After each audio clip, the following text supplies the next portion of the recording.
Good evening, listeners. Welcome to Motley Crude episode 15. I'm Kevin, and with me this evening, I've got Ryan. How you doing, man? I'm doing great. How are you? I'm doing great. Unfortunately, we don't have Andrew with us this evening, so it's just going to be Ryan and myself here, and we are going to be talking about some tweaks that we propose for the game, or addressing some of the common concerns that we've heard about the game. So a bit more of a philosophical exam episode, but it should be interesting for you guys. So before we get to all of that, Ryan, you want to talk to us about your what's new in your hobby and what you've been doing over the last week or 10 days since we've recorded? Absolutely. I think did I play another game? I can't remember. I think you had a game Um, last night, right? no, that was just me messing around on Warhol against Okay, myself. sure. I do have a game tomorrow night, here in Kingston with Sean, so that'll Okay. be exciting. Other than that, I glued my 3D printed damsel on a unicorn to her base. So that's Okay. that's the extent of hobby activities that I've done in the last week. How That's about you? pretty significant stuff there. I So mean, I'm I've owned yeah. her for 8 months, so Okay. It was about time. It was about time. So I've been hard at work painting on the Wolves of the Sea. So I got half of a first unit done since we spoke last time. Really happy with how those guys are looking. Like the colors, everything's going well. I'm going to do a full unit, and then after that, I'm going to work on the basing scheme. I've got a few ideas, but that is still a little bit up in the air. I also ended up playing two games over the last week, both of them into Bretonians, both of them with a big Peg Night bus, essentially, Peg Night bus list, the flying circus, as it were. So the first game was a 19-1 win for the Chaos Dwarfs. So it was looking kind of bad, but there was my opponent, I think, um, moved his unit well, not I think my opponent moved his unit too close to the edge of the board, and I was able to wind blast the 1,000+ point unit of Peg Knights off the board, and then it was basically game over at that point. And then my game last night with my buddy Brian, I think it was a similar kind of game. He didn't get wind blasted off the board, thankfully, but the movement, like there was some stuff that happened in the movement phase that just made it really hard for him to be able to use his peg bus effectively, and he didn't rack up enough points with it, and I ran away with the win on that one, but it was a much more tight game. I think it was probably like a 12-8 or maybe a 13-7, depending on sort of how your differentials work out. So that was a pretty good week into Bretonians. To reward me for my efforts, I have another game into Bretonians planned. So feels like everybody I'm playing into is doing Bretts at this point. Um, very cool. yeah. So yeah, that's about it for our hobby. We do have a lot of news today, hot off the press. So as we all know, as the listeners all know, the High Elves are next up on the docket for the upcoming Arcane Journal release. So the rumor that we've heard through the grapevine is that pre-orders would be up on the 15th of February. So that usually means that news is going to be incoming, both officially, as you may or may not have seen today on Warhammer Community, and then unofficially through the rumor mill, as it were. So, being an irresponsible online broker of rumors, we've heard a lot of stuff, and I'm going to give for our High Elf listeners out there and people who are interested in the faction a quick rundown of what we've heard in terms of the two armies of infamy. And rest assured, we will have a future episode going through this in detail, but we're just going to have a quick, just put the information out there for everybody tonight. Let it be known that myself and Ryan have no way of validating any of this, so take it with an immense, let's call it an entire glass or container of salt. But yeah, just to get the conversation flowing on this topic and get people interested. So, Ryan, you want me to start with the Seaguard Garrison? Absolutely. All right. So, Seaguard Garrison. It looks like this is a movement, redeployment, ambushing, shenanigan type army. So some of the rules that we're seeing here for the Army of Infamy in general is, first of all, it gets the ability to redeploy one unit after their opponent is done deploying, but before Vanguard moves happen. The army has the ability to purchase ambush on Skycutters as an upgrade. Sea Guard can be a regimental unit in this army with ship's company as its detachments. There's the ability to take 0 to 1 Sea Guard per 1,000 points with the drilled rule, or give the drilled upgrade to 0 to 1 units per 1,000 points of Sea Guard. Shadow Warriors, which are in core in this Army of Infamy, get access to the ambush rule for free. The Army of Infamy comes with a new type of hero character called the Sea Guard Garrison Commander. Additionally, there's no level 4 casters or high elf princes in this Army of Infamy. There's a new level up to level 3 caster called the Stormweaver that fits in here. Ship's company as a new type of core unit. So we're talking basically an upgraded version of archers or spearmen in the high elf list as it stands. I've already mentioned it, but you get 0 to 1 units of Shadow Warriors in core on this one. Additionally, Merworms can be used in rare. They come in the rare slot in this Army of Infamy, and I'll talk a little bit about the rules later. The Sea Guard Commander, the new the new character unit, can be employed as the BSB, has a 75-point magic item limit, and gives the evasive as well as fire and flee rules to the unit of Sea Guard it is attached to, which is very interesting and combos very well with the next thing is Ishaya Vest, the new named character, allegedly has a 15-inch command range, so an upgraded command range, despite being on foot, and gives the unit of Sea Guard that it joins AP1 or an additional AP in shooting and both close combat. So that's the majority of the info we got on this one. The only last thing I'll say is the Merworm, because it generally fits thematically with this Army of Infamy, although it could still be taken in Grand Army if you have a unit of Sea Guard. The Merworm is a toughness 6, 6-wound monster. There's some rules that were revealed for it on Warcom today, so it gets a -2 penalty if you shoot it at long range. And yeah, so that's that. The Merworm has no swift stride, and its defensive profile is only a 5-up armor save. What are your quick first hot takes on this one, Ryan? Drilled Sea Guard are possibly the greatest infantry in existence. Yeah, That's my first thought. But aside from that, like, I like movement shenanigans, so this seems fun and interesting in a way. fair. I like the whole Shadow Warrior, Lothern Ranger kind of core thing going on too. Yeah, Um, absolutely. but like otherwise, it's not groundbreaking. Like, you got your level 3 wizards, you got infantry, you seem to not have a lot of other high elf stuff. So, Yeah, cool. there's some pretty significant restrictions on list building, which I like for an Army of Infamy. I guess my hot take on this one, just like from the rules I'm seeing and the loss of some of the big heavy hitters in the high elf roster, like let's be honest here, like the dragons especially. This tells me I get the feeling that you combine that with movement shenanigans, redeployment type stuff.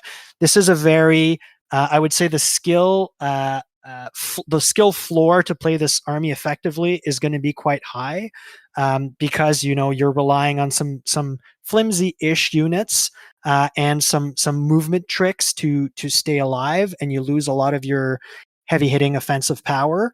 I think so. If you don't have the movement phase mastered, you're probably in for a bit of a rough ride if you take this Army of Infamy. But if you do, I think you can play with the rules and the tools that, like you've mentioned, Ryan, there for Sea Guard especially, you've been given, and get some definite success out of it. Very Okay. good. Yeah, so we'll be obviously covering this all in much greater detail in a further episode. But before we do move on to the next stuff, let's talk about the Krace Army of Infamy. So this one, a little bit less information, but still some interesting stuff. So there is, in the rules for the Army of Infamy, there's a much wider access to the move through cover special rule. That'll come in handy because the Army of Infamy allegedly has the ability to place a forest like the Wood Elf army does. There's also the ability in the Krace Army of Infamy to basically give foot units as an optional upgrade the line cloaks. The army comes with white lions and core, 0 to 1 unit per 1,000 points. Level 4s are still part of this army, so that's going to be good for some people, definitely. There's a new unit, obviously called Kracian Woodsmen in core, which we've discussed a little bit in the past, which are skirmish infantry. The white lions can be taken on their own as war beasts, like the lions themselves, not the infantry unit. And they are T4 1 wound war beasts. Additionally, there's no lion cav for those of you guys out there who wanted to see them. There's the ability to upgrade a unit of white lions to a new unit type called Lion Guard, which is just buffed up, stronger white lions essentially. And you can still take Sisters of Averlorn in this army list. Any thoughts from you, Ryan, on this? War Beast packs of lions is my favorite thing. I don't really have a whole lot of thoughts about a largely open order infantry army of strikes last axemen. I feel like that's an excellent way to just die horribly. But War Beast Lions is pretty cool. Agreed. Big prides of lions is a super cool concept that I could definitely get behind. One thing I forgot to mention is that Coral, the character that is associated with that army, could be optionally mounted on a lion chariot if you want more lions in your lion army. He's got strength 7 with his great weapon and killing blow also allegedly. So I think it's interesting. That one has a lot of theme to it, but I don't know that it's bringing a ton of stuff to the table. We'll have to see sort of how the rules shake out on it. We'll have to see what kind of buff the chieftain character gives to the army, which I have no indication about yet. So should be interesting. Yeah.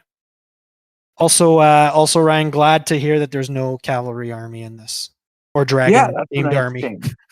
Dragon army. Jeez. Yeah. Calidor. Okay. You can just take dragons in special. Yeah, exactly. Fun. Yeah. So, yeah. Anyways, okay, perfect. Let's move on to the actual subject of this episode. So tonight we're going to be talking about what the game looks like a year in, what our observations have been. There's been a lot of community FAQs popping up all over the place for different events. There's a lot of gripes online about X, Y, or Z being broken or not working properly in the game, and a million different concerns, which we'll cover, I think, later in some pretty big detail. So yeah, before we go into some of the nitty gritty complaints that we've heard, let's just start this with a bit of an introduction there. I'll start with you, Ryan. Like, how do you feel the old world is as a game a year in? Are you still having fun with it? Has the game been solved from your perspective? And do you feel that it's in a broken or in a poor state balance wise? I actually think the game's doing great. So full disclosure for anyone who didn't listen to the first episode, I've played a lot of games, both within GW and outside of GW. Um, so it's definitely like it's workable, it's enjoyable, it's playable. It ticks all of the things I need to keep engaging with it. Um, so and we've gotten what 3 FAQs in a 12-month period. So it's even, in the grand scheme of my life, relatively up to date. Um, Agreed. I'm still having plenty of fun. Like I play at least a game a week right now, um, Yep. which is more than I've done since probably since like my peak Flames of War era, like 8 years ago. Um, as to a solved thing, I mean, I occasionally soapbox about this. I don't think the game has been solved, mainly because every 6 weeks we seem to get a brand new thing that wins the game. Exactly. Yeah, yeah, And exactly. even as we'll discuss later, like, everyone seems to be on this super hype about like big mega units or whatever.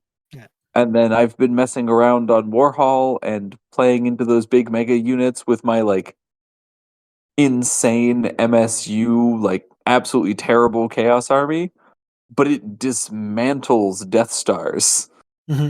because the Death Star cannot fight 25 units. Yeah, yeah, So like exactly. there's kind of always a counter percolating somewhere that kind of gatekeeps any one thing from actually being the like indefinite top dog. Yeah, agreed. And Um, and and that is the fate of skew lists everywhere. Like there is a counter yeah. to your skew, and you will run into it. Yeah. And then as to the last bit of the question, do we feel it's broken or poor state balance wise? Um, yeah, I'll be very firm about this. Is I do not think the game is broken. Broken has the inherent implication that it is unworkable or unusable. Um, so I don't think that. I think like anything, especially anything in its first version, that it could use refinement. But I don't believe that it's broken. As to the overall balance of the game, I think it's mostly fine. I just Mhm. think that there are some outliers that need like hammer down the tall nail type things. Agreed. Um, Agreed. yeah. So, what do you think on those subjects? Yeah, so on my end, like I agree generally with everything you said, Ryan. Like I'm having a ton of fun with the game still a year in, and I'm playing a lot of games. I don't know, two, sometimes three a week. I Yeah, so my enjoyment has definitely not diminished. There's a lot of stuff to unpack in different armies and try different skews and try different things out. So I'm still really enjoying it. I don't think that the game has been solved for the exact same reason that you mentioned, in that, every month to 6 weeks, there's a different thing I should be deathly afraid of, according to the internet. So, I mean, that tells me that it hasn't been solved. I've been in other game systems where things did get solved and it gets stale pretty quickly. And this is not the feeling I'm getting from the old world. In terms of the balancing of the game, I think that overall the game is in a pretty decent place in terms of external balance, and we'll talk about that later. There, I think there's definitely, like as you mentioned, specifically on the internal balance of factions. I think that's one of our weak points, and that's where we need to get some work done, and where we would benefit from some tweaking. But overall, I'm really positive about the game a year in. And we, as you mentioned, we've gotten a lot of FAQs, we've gotten a lot of supports. The armies are coming out fast and furious, and the scope of the project is allegedly expanded. So, I mean, what's not to love, basically. So, yeah. Any comments on that one, Ryan? Um, what specifically I enjoy most about the game? Um, I think I really enjoy the fact that it is fundamentally a game about maneuver while not being a mobility game. Like you Yeah, you win the game by applying force at the right time in the right way and outperforming your enemies or your opponents' um, units on the tabletop, and that can be done by a variety of ways. But like you win the game by finding how to trap your enemy, destroy them, move on, and have cascading effects throughout their army instead of standing on a point on the ground or multiple points on the ground which is not really what quasi historical fantasy medieval battles were or are about. Sure. So I guess what I'm getting at is the game simulates the thing that I feel it's supposed to simulate. Yeah. Could be wildly wrong, but it works for me. Yeah. Yeah. That makes sense. How about Um, you? yeah. So what I like most about though, there's a few things I like about the game, and I think that they've done very effectively. So I would agree with you. I really enjoy the maneuver aspect of the game. Like the movement phase is really king in this game, and I know that having played a lot of other GW game systems over the last few years and what's decade plus is that's what people often say, like movement is king. But in the old world there's so many restrictions surrounding how you move, that it really blows that out of proportion when compared to the other game systems. And I think it's a game that really rewards planning as a result, right? So I can't count the number of times that myself or my opponent have put a unit in the wrong place because we didn't have a right, like, during deployment, didn't have a right plan for it, and things just didn't, that unit was essentially useless the whole game, or things didn't pan out for it in the way that it should have. So I really do enjoy that sort of, you got to think big picture and plan your game out in advance type feel to it, rather than I think GW's more modern game systems, which are very sort of reactive. Like you get a lot more of an opportunity to react to things because movement is essentially unconstrained, and you yeah, and it's just, yeah, it's just different from that perspective. So I do really enjoy that.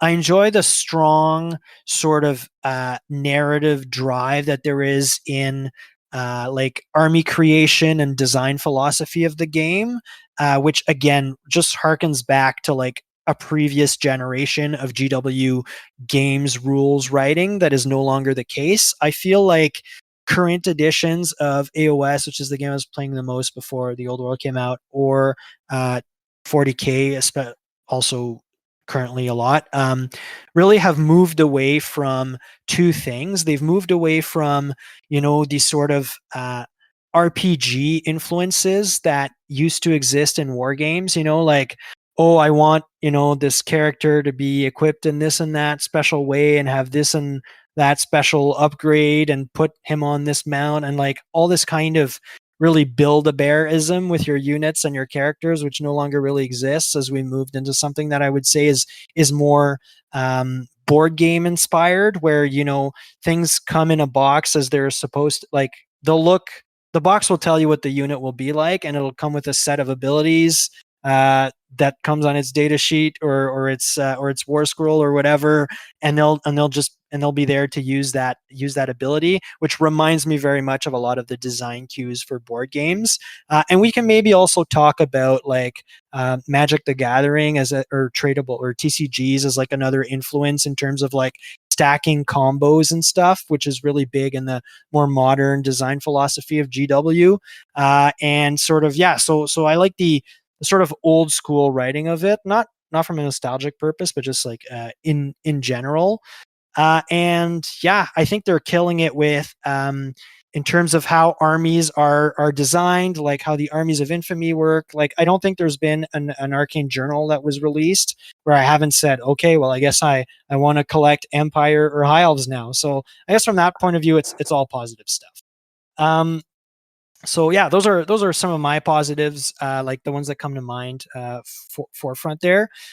So moving on a little bit, like Ryan, what are some of the major issues you see with the game right now?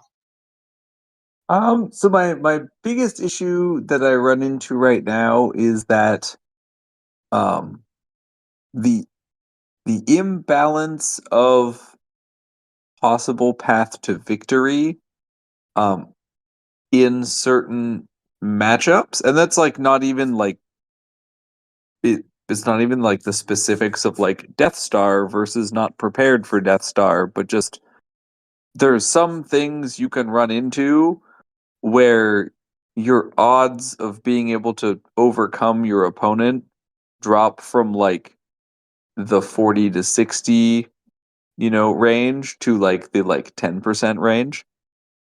And through nothing you did wrong in army construction necessarily, but just how the game has been structured. But you can make those odds significantly worse by building an army that appears reasonable and then just fucking yourself. Um, so like that, like it kind of cuts across a bunch of things, and it'll kind of get fleshed out more later on in the episode. But basically, my biggest issue is like I can show up with an army that looks like a Bretonian army, checks all the boxes for Bretonian army, um, and then I'm fighting completely uphill because I didn't spend 900 points on characters or what have you. Um, that's my thing. Yeah, agreed. Like, so there is a bit of rock paper scissorism to the game for sure. It doesn't bother me as much as it does for you, but like I can understand how like you'd feel that way for sure. I guess on my side, it's more some of the things that I would highlight as like my main negatives is first of all like internal balance. I think is what I would love to see addressed the most pressingly in the game.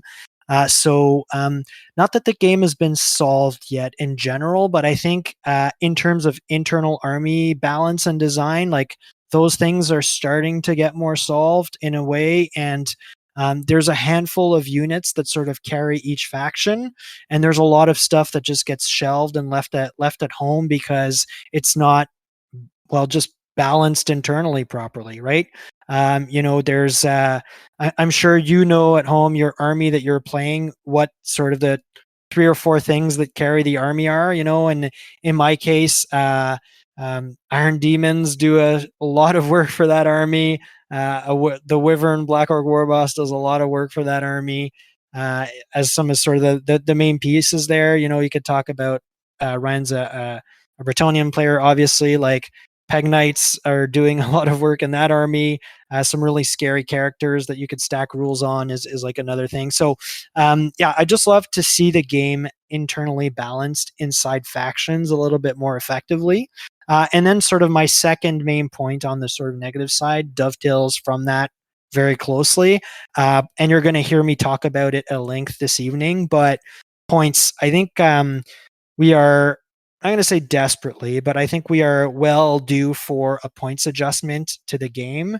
And I think a lot of the common gripes that you see would be addressed effectively by just reviewing the points that they put out at release. I mean, I think at release everybody knew quite quickly that writable monsters with stacking saves were going to be some powerful pieces, and a year later everybody is still aware of that.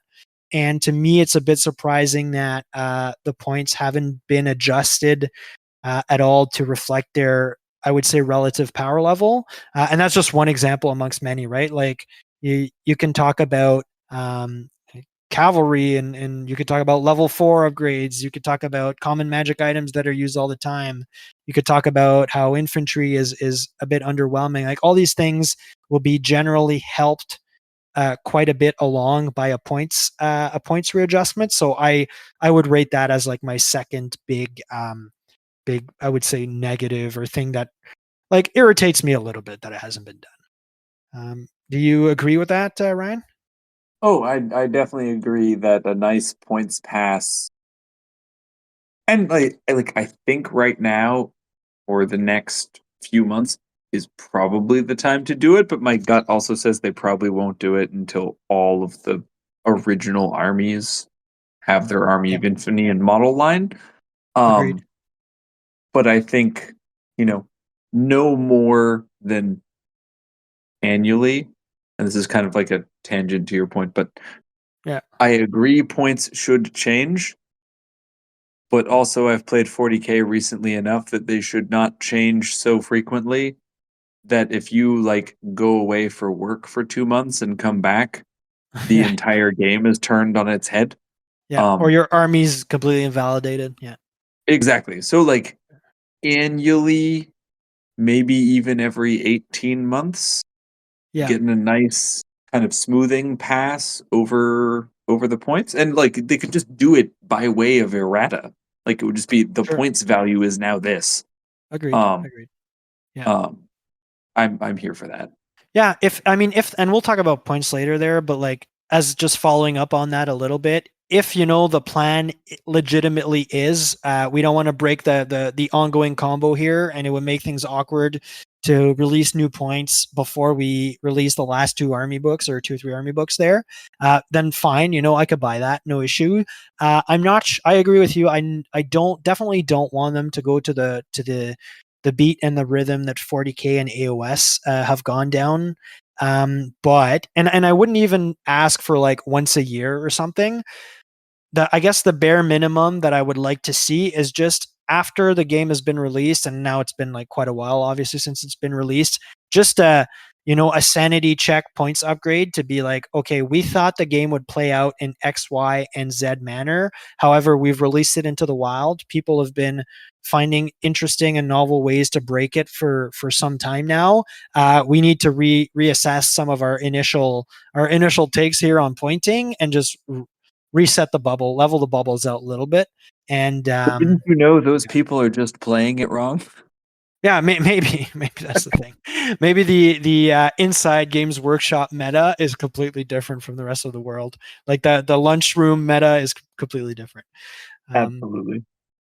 but yeah, so I guess yeah, that would be sort of my answer to that. But okay, so we've sort of talked about some of these issues that we were seeing. I guess the next question, Ryan, that I'm going to ask you is, it's been a year, and we're starting to see a lot more community interest in a variety of different FAQ, like community FAQs, popping up. Do you think that we've reached the point where this, fixing or tweaking aspects of the game is something that the community needs to handle by itself? Or do you think that we haven't reached that point yet? So I'm going to preface this with the fact that I have been privately and publicly accused of being a rules as written enthusiast. And Sure, a like I purist. don't Yeah. yeah, purist, I don't know, but like I'm going to spare you all my rant and summarize it as, you know, in the absence of other evidence and in written human communication, um what is written is what is intended until proven otherwise. Um Yeah.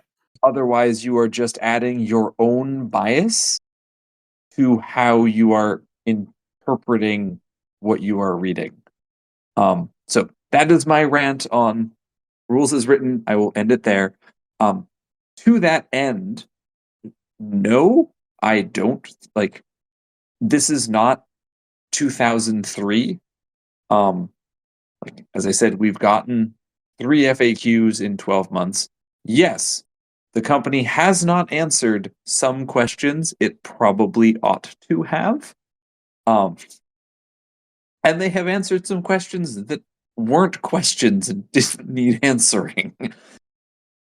And they were kind of cheeky about it, which I, you know, greatly am amused by.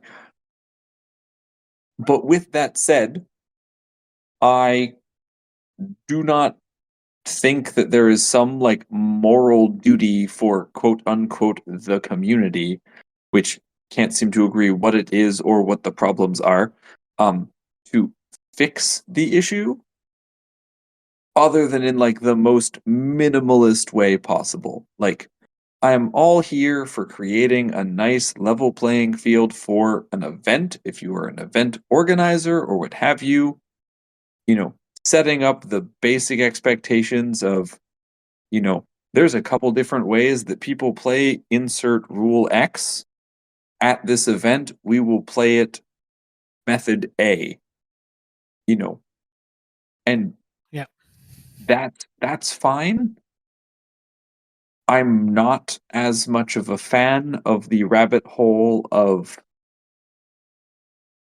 errata by way of FAQ Hmm. or like community FAQs that either disregard, rewrite, or reinterpret the rules or the FAQ rulings of the game, mainly because I grew up living in an area that had like 4 game stores, Yeah.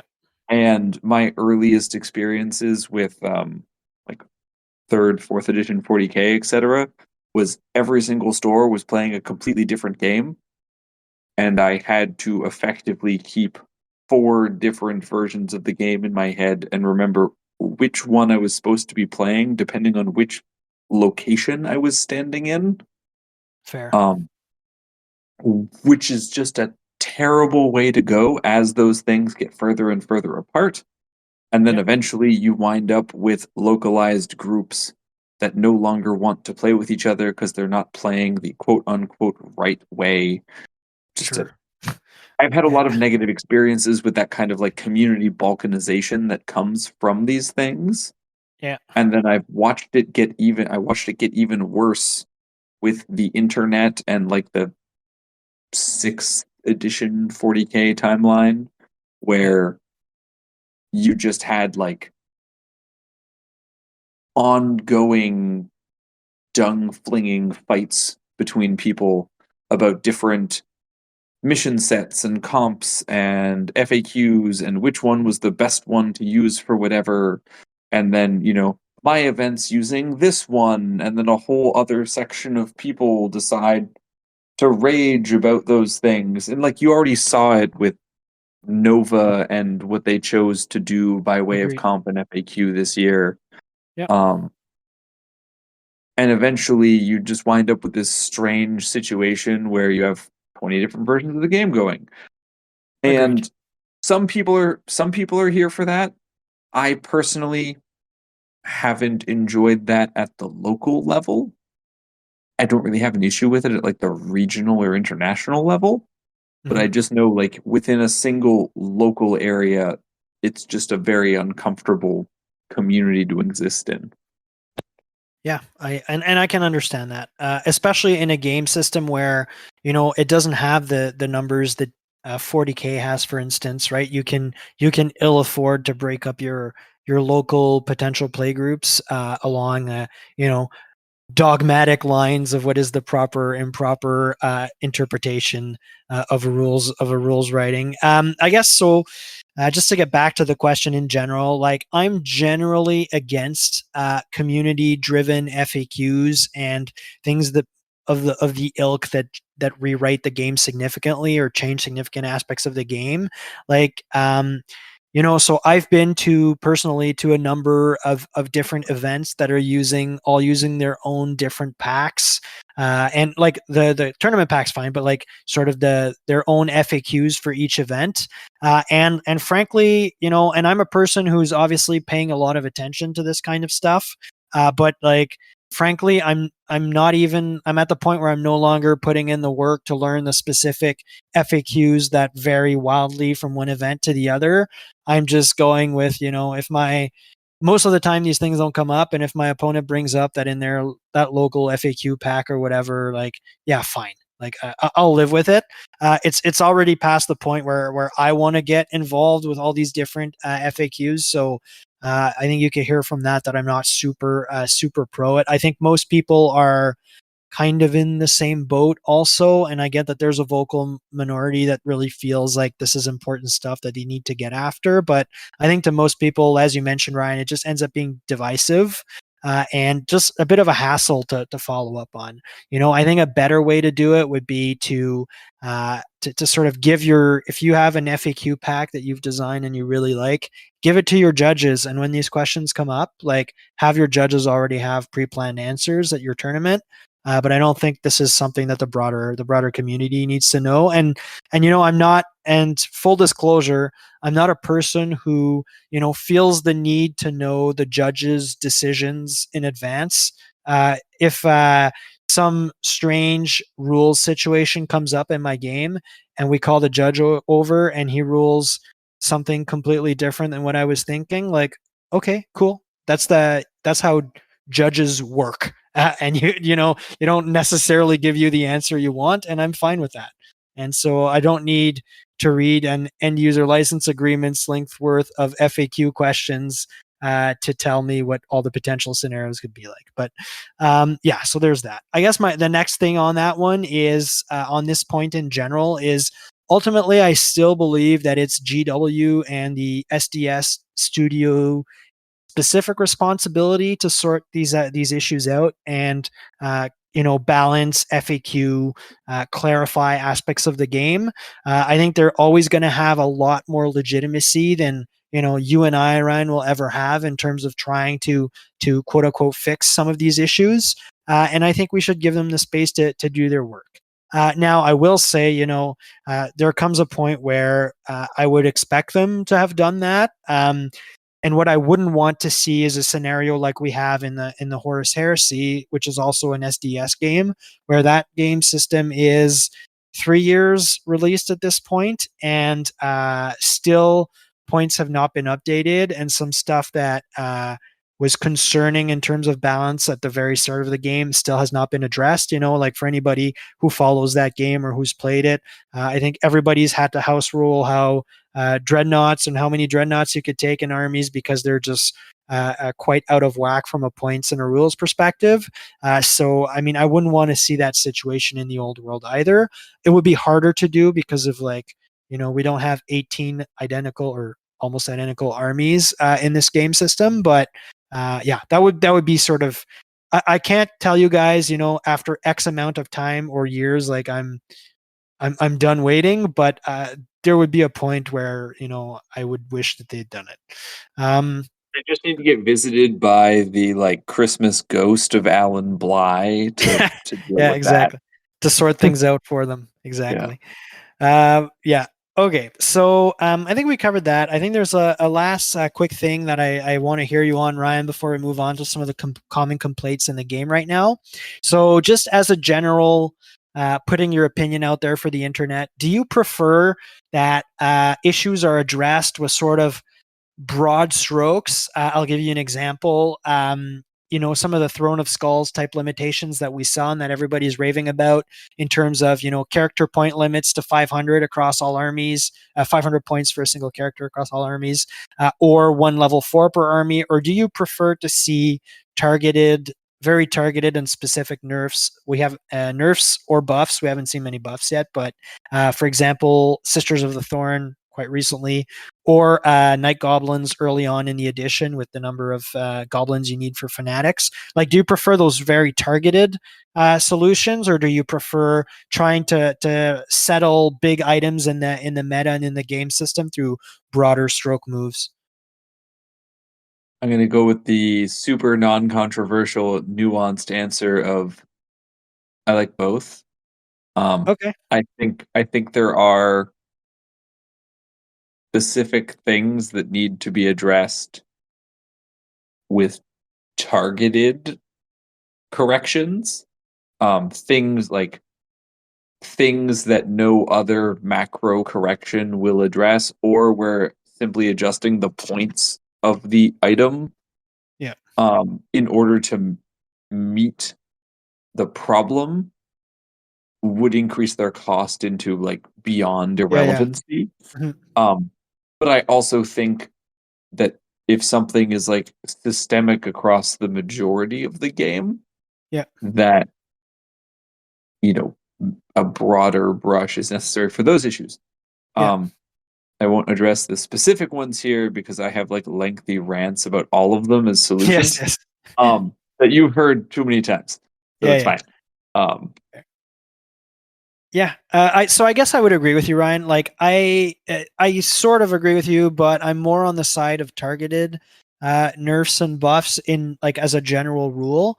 I think that most of the other stuff that we would tackle through broad strokes, let's say the 500. Let's take the first one as an example here.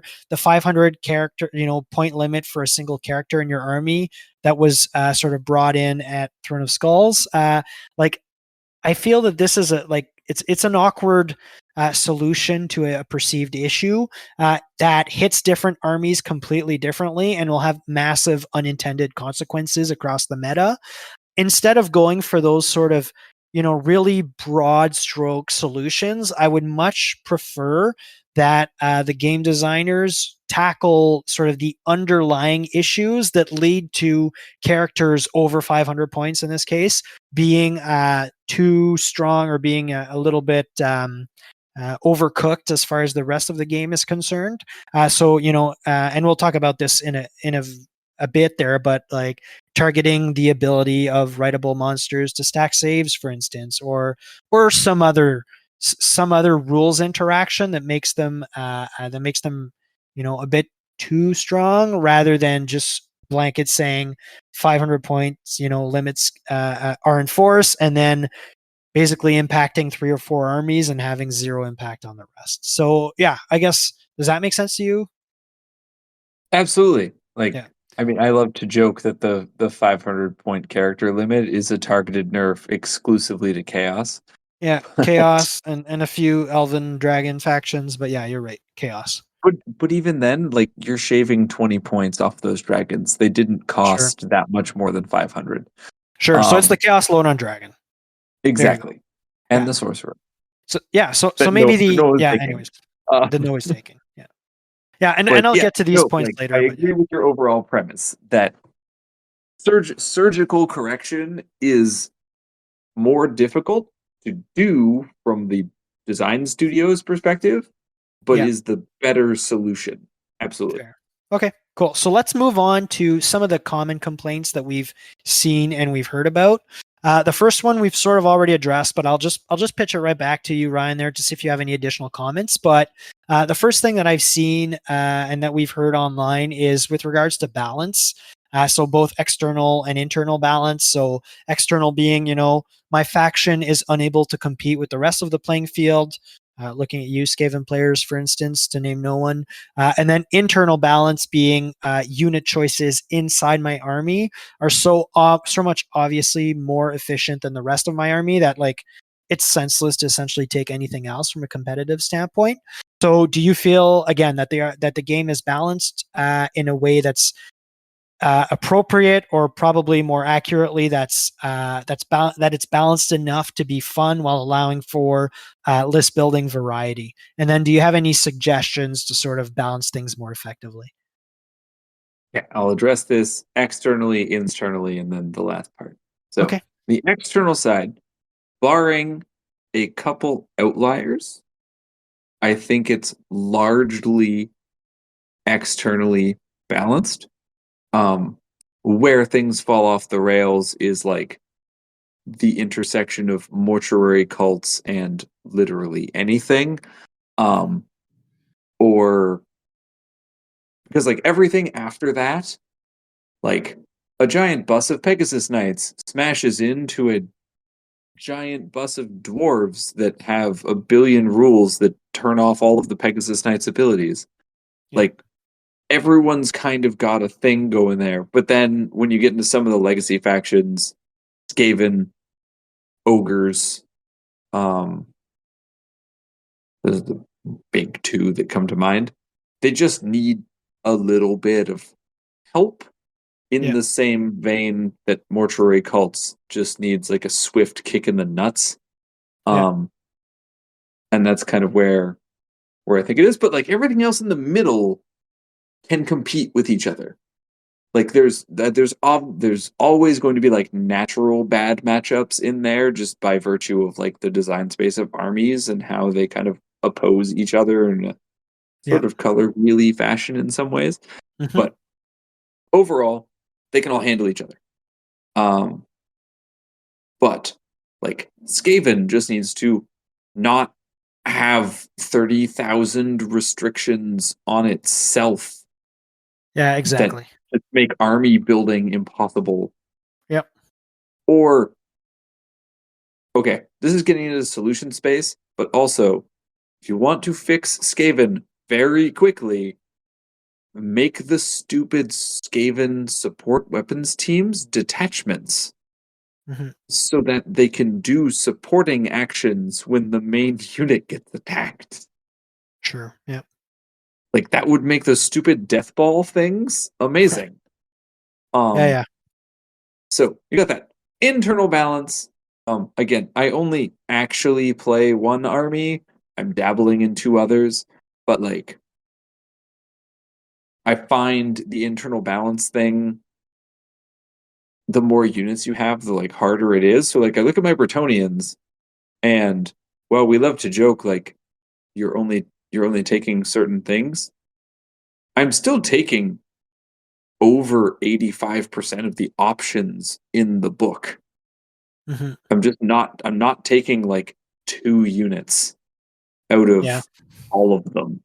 So, like, that's not like the fact that questing nights are not great. Okay, one type of night out of 5 types of night is bad, is not the end of the universe. The counterpoint to that is I go over to Empire that I'm starting to mess around with, and there's twice as many data sheets and half as many of them that I want to use. Yeah. And I think that's where like so I don't think the internal balance of every faction is borked, and I don't think it's possible to perfectly internally balance a faction. Like something is always going to lose out when you're playing the what is the most efficient way to achieve an effect game. Um, but some of the struggling factions, like Empire, also suffer from very bad internal balance. And I think if they had more of their options be viable internally, their external balance might also benefit. Um, Sure. Yeah. so that's kind of where I'm at on that. Um, and then suggestion on balancing things more effectively. I mean, like the obvious answer here is points. Yeah. Um, but following points, I would also say whether it's via errata or in a future edition of the game, I also think some army composition list, like not like comp macro, but like the actual like grand army list. Hmm. I believe some armies mistakes were made in which units were restricted versus which units were unrestricted within the army. Yeah. Um, and like look, some of the restrictions don't even seem thematic. They're just Yeah. Yeah. arbitrary. Arbitrary. Yeah. Like it's like, oh, we needed more units to have restrictions on them, so blah. Yeah. And that's where I think some of those mistakes, and even necessarily some of the categories the units like between special core and rare fell Yeah. into. I think some of those things years from now probably could be tweaked that would Hmm. also mess around or help correct some of that internal balance issues. Yeah. Yeah. Yeah, I agree with a lot of what you just said there. I think so. Just to address the last point about like internal army restrictions, like list building restrictions, I agree with you. Some of them are pretty arbitrary and impact different armies very like in different ways, and in some cases are just not fun and not conducive to actually being able to utilize the army effectively. And I think everybody agrees that that is no buenos as like sort of a design concept. You've talked about Skaven, which I think are the best example of, well, I've adhered to this extremely uh, uh, constraining set of army restrictions. However, I'm still only like 1,000 points into my army, and I don't know what to do anymore because of all the constraints that are imposed on me. So that one's like massively problematic. But I think, for instance, Lizardman also suffers from having probably too many restrictions on what you can and cannot do, and therefore like just impacting the army in general.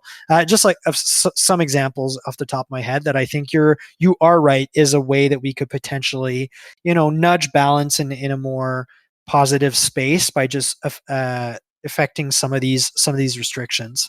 I think, as you do, Ryan, that external balance, like for a game which hadn't existed for a long time prior, and where we released all the books or where the game design studio released all the books at once. I think they've somehow nailed it for external balance. And most armies have some way that they could play the game effectively. And then it's just the amount of ways that you have is, varies from army to army. Like, people have run Skaven effectively in a competitive context, but just in only one way with one type of list, right? That leverages some funky rules interactions. Whereas if you compare them to your previous example of, Tomb Kings, there's many different ways to run that army because, on top of being externally well balanced, or maybe overbalanced a little bit, happens to be internally very balanced too, right? So I guess from an overall external balance, most, like, all armies have some way to compete, and then there's a few outliers at the bottom, which you mentioned, which probably need to have their different play styles diversified and have things improved a little bit for them. I think my major issue, as I've already mentioned before, really stems from internal balance. Like, I get your point, Ryan, that when you get to 30, 40, 50 different unit entries in an army list, then yeah, sure, there's always going to be some stinkers in there, and I get that. And I think you're right in that it's very difficult to balance that perfectly. But I think we are very far from perfect right now, and that some significant headway could be made. I've just lived the unfortunate example of, the unfortunate circumstances of having faced 5 of my last 6 games have been into Bretonians, and those 5 lists had Peg Knight buses. Bunch of characters in a bunch of Peg Knights, and I guess I'm still waiting to see a Grail Knight list, or I'm still waiting to see a list that has no Peg Knights from those 5 different matchups that I had, and that will point out to me, anyways, that that particular combination is too effective or is internally overcooked when compared to the rest of the army. And I certainly think that at this point the design studio has enough data to be able to affect meaningful change in terms of internal balance. Although I still agree with you that they can't possibly get it perfectly. I think it would just be easy to really give some other aspects of the army a chance to shine, at least in some way, shape, or form. I don't know. Does that make sense? Oh, yeah, no, all of that tracks, and I that particular example. Like, I think Bretonian internal balance is a handful of points adjustments away from being like almost. You'll never level it perfectly because skirmishing fly is just amazing, Good. Yeah. but like Bretonia is a great example of like if you brought Peg Knights up, characters up, Yeah. and Questing Knights and Grail Knights down a little bit while keeping Yeah. everything else basically the same, um, Yeah. you'd probably have as close to an internally balanced army selection as anyone else could get. Yeah. I Um, agree. I agree. Yeah, and that was potentially an easier example to sort of sort out, but yeah, yeah, no, but I think most armies, believe it or not, sort of fall in in the category of they're relying on 2 or 3 or 4 things to sort of pull a lot of weight, and once you start to sort of bring those, up the points a little bit on those and decrease some of the lesser seen items, maybe you get to somewhere. If for most armies, anyways, that's a good space. There are still units, I think, in a lot of armies that points is not the issue. It's more of a rules thing. So when I think of my own army, like Kadai Fireborn, like you will have to drop those bad boys down significantly before anybody starts to consider running them. So there's still obviously some issues that cannot be addressed solely from a points perspective. exactly. And sometimes you have a unit that just doesn't work, and that's why this like iterative addition process sometimes is a good thing. Like Yeah, Kadai Fireborn might suck for the next 3 years, and then they'll be, you know, moderately okay. yeah, exactly. Exactly. Okay, so I think we've beat this horse to death. Let's talk about the second common issue, which is wonky or poorly written rules and unanswered questions leading to ambiguity. And I think this is what really drives the sort of community's desire to produce facts and different rules packs and stuff. I think, an example that's often been touted in the community is how skirmishers are, I guess, in the zeitgeist of the community anyways, poorly explained and work and interact strangely with the rest of the game. Another example could be how certain specific combos of items and rules, interact with each other and other things that they're not potentially intended to. So basically, this also goes, Ryan, to the way of like the discussion of rules as intended versus rules as written. And yeah, so I guess just to rephrase that, when you talk about or when people talk about poorly written rules and unanswered questions, is that something that you believe we can fix as a community, or that the studio can fix on their own? And then how should it be fixed? Um, so I know this is in like priority order Yeah. of what I think here, but so yes, like the rules are written in classic 80s, 90s British game design writing style, Yeah. which unfortunately suffers from common usage of technical terms or Hmm. interchangeably using the game's technical language with the common usage of words, which is just like a general bad practice in technical writing. Yeah. Yeah. Um, which causes a great deal of confusion, and I have a perfect example of that that I'll bring up in a couple minutes.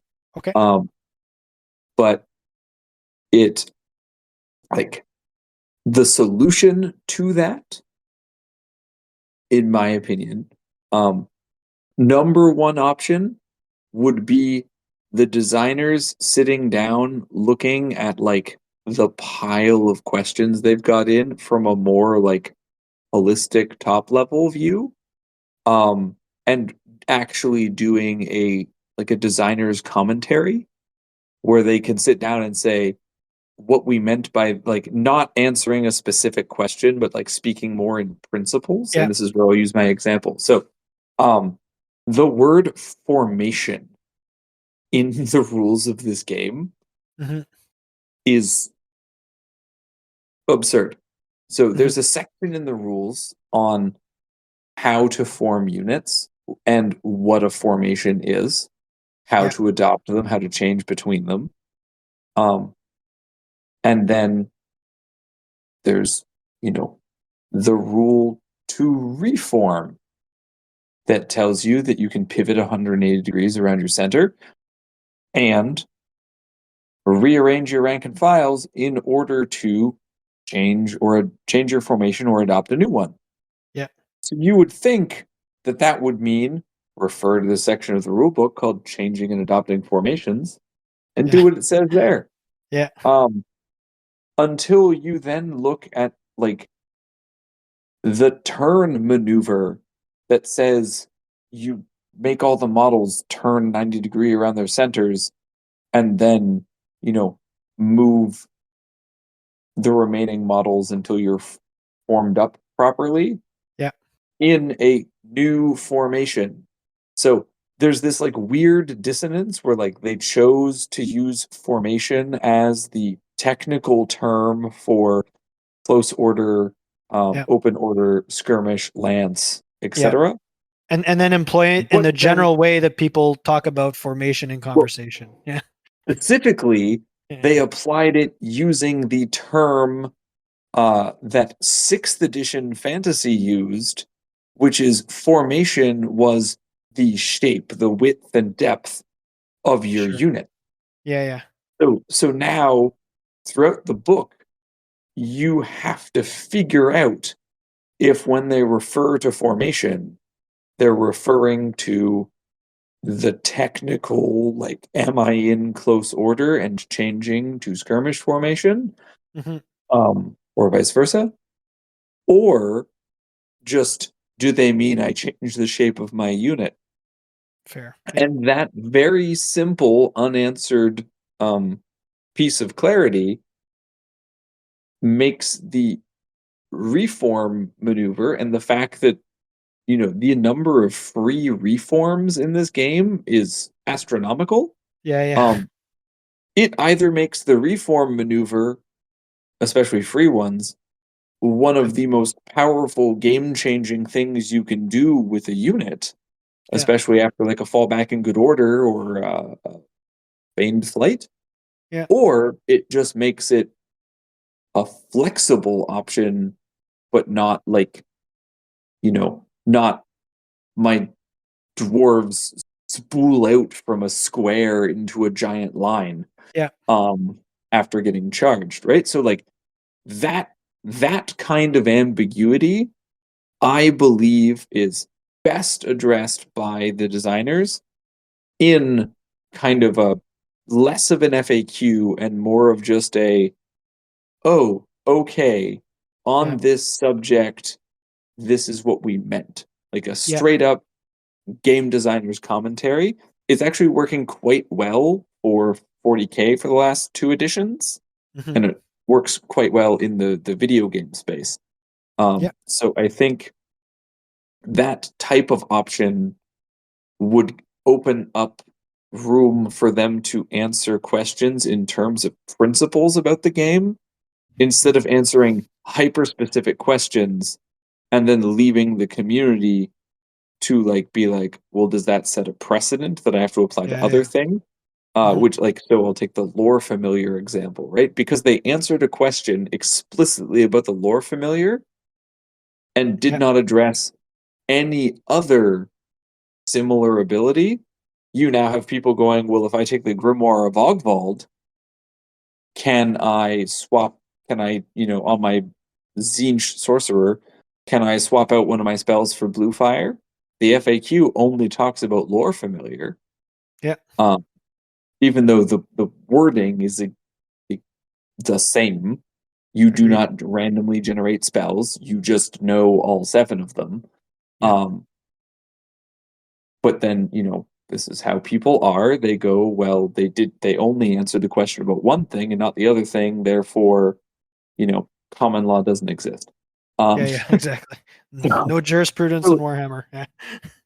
but you know what I mean? Like this Yeah. is Yeah. whereas so I think if my personal preference, number one would be them just issuing like a clarification annex to the overall rules saying when we said these certain things, we meant Yeah. law.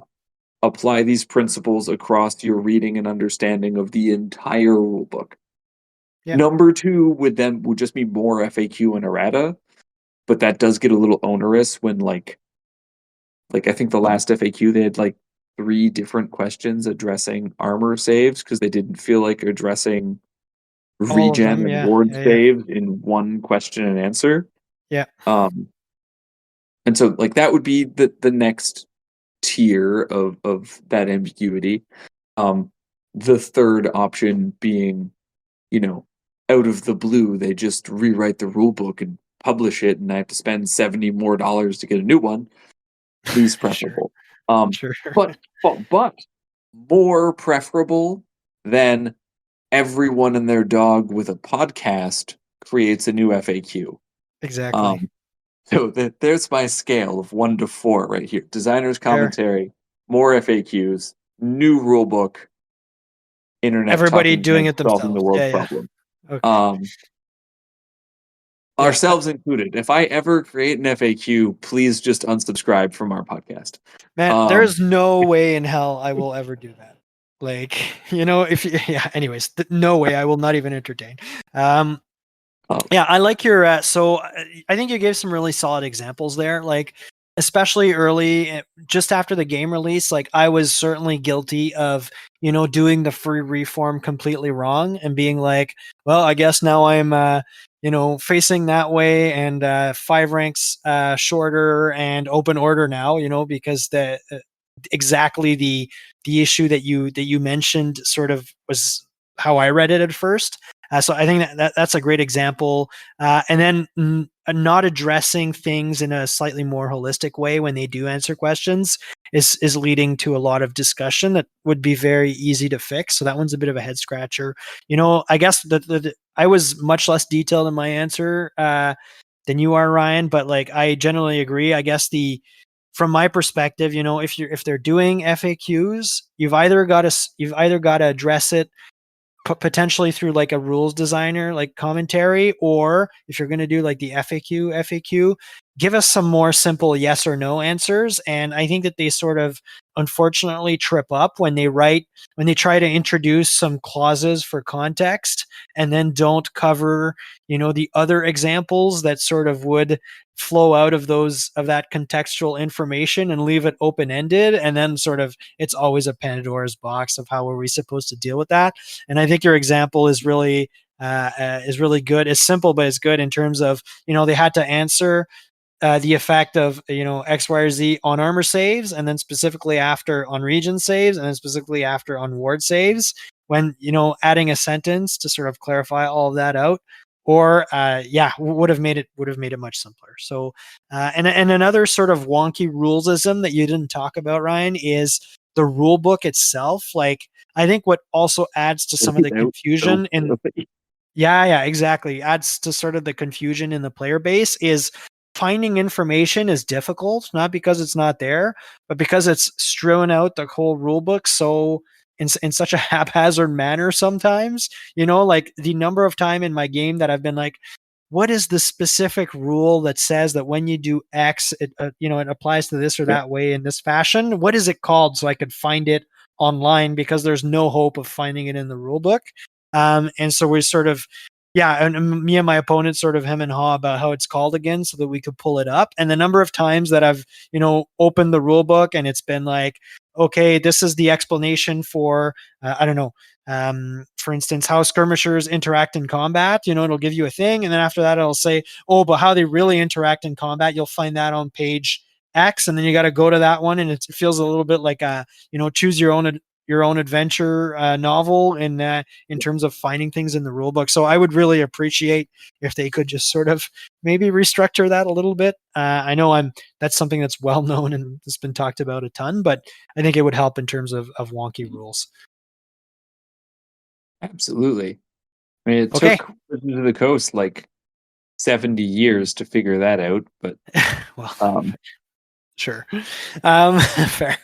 Okay, let's move to our next one. Visual and aesthetic issues with the game. So, we've heard a lot of complaints online about how the game does not look like Warhammer or Warhammer Fantasy Battles. Between a game where the player base undervalues infantry, in a game where monster mounts are seen as being overly powerful by a lot of people, where skirmishers ignore all the rules, where line hammers the bane of our existence, and where enormous unkillable Death Stars are back in. Like, people just have issues with the visual and the aesthetic of the game. Like, is that, in your opinion, Ryan, something that can be fixed? And is that something that should be fixed? And if yes, how would you address it? this is a weird one. So I, not having any background in Warhammer Fantasy Battles, aside from like seeing some people playing it once at a store before getting into the old world, like, so I don't really have a dog in the fight of Okay. like what Warhammer ought to look like, other than my like macro, like medieval battles, which these are ultimately a derivative of historical medieval wargaming, Yep. um, kind of look like. So that's the thing. But anyway, the issue I run into here is, yes, like tweaks could be made to make the game look more like the thing that it's generally trying to simulate, Hmm. um, which would be, aside from like outliers like a Bretonia and like Empire, like Knightly Orders army and things like that, like an all cavalry army is a theme choice that exists, but it shouldn't be the like go to, this is the way to play the game option. And you should be able to field, you know, a principally ranked infantry force with maybe some cavalry along the flanks and a nice centerpiece monster, and some skirmishing screen units. Like that is a nice visual of a medieval style battle. Yeah. Um, not to say that every army needs to look like that. Like, and I think that's where some people get into a bit of a, like a certain person here in Ottawa, Yeah. get into a bit of a fuss about like there's room for diversity in what armies look like, but I definitely agree that right now, like 50% of armies probably are not what the designers were hoping people would put on the table. Mhm. And unfortunately, my background in like playtesting for other systems, sometimes I find designers have like this pervasive belief that the players will just self-select their way into quote unquote correct um, Yeah. gaming, failing to realize that like people like me who build armies to a visual or overall effect theme um, are a minority relative to the larger outlying groups of either people that will optimize to infinity or people Or that would not just care. bring literally whatever they found in a shoebox in their house. Yeah. Yeah. Um, so like that's fine, but like all those things that you listed are in and of themselves not specifically problems. Although like Lionhammer is just visually unappealing. Um, Yeah. And not I mean, necessarily a like thing either.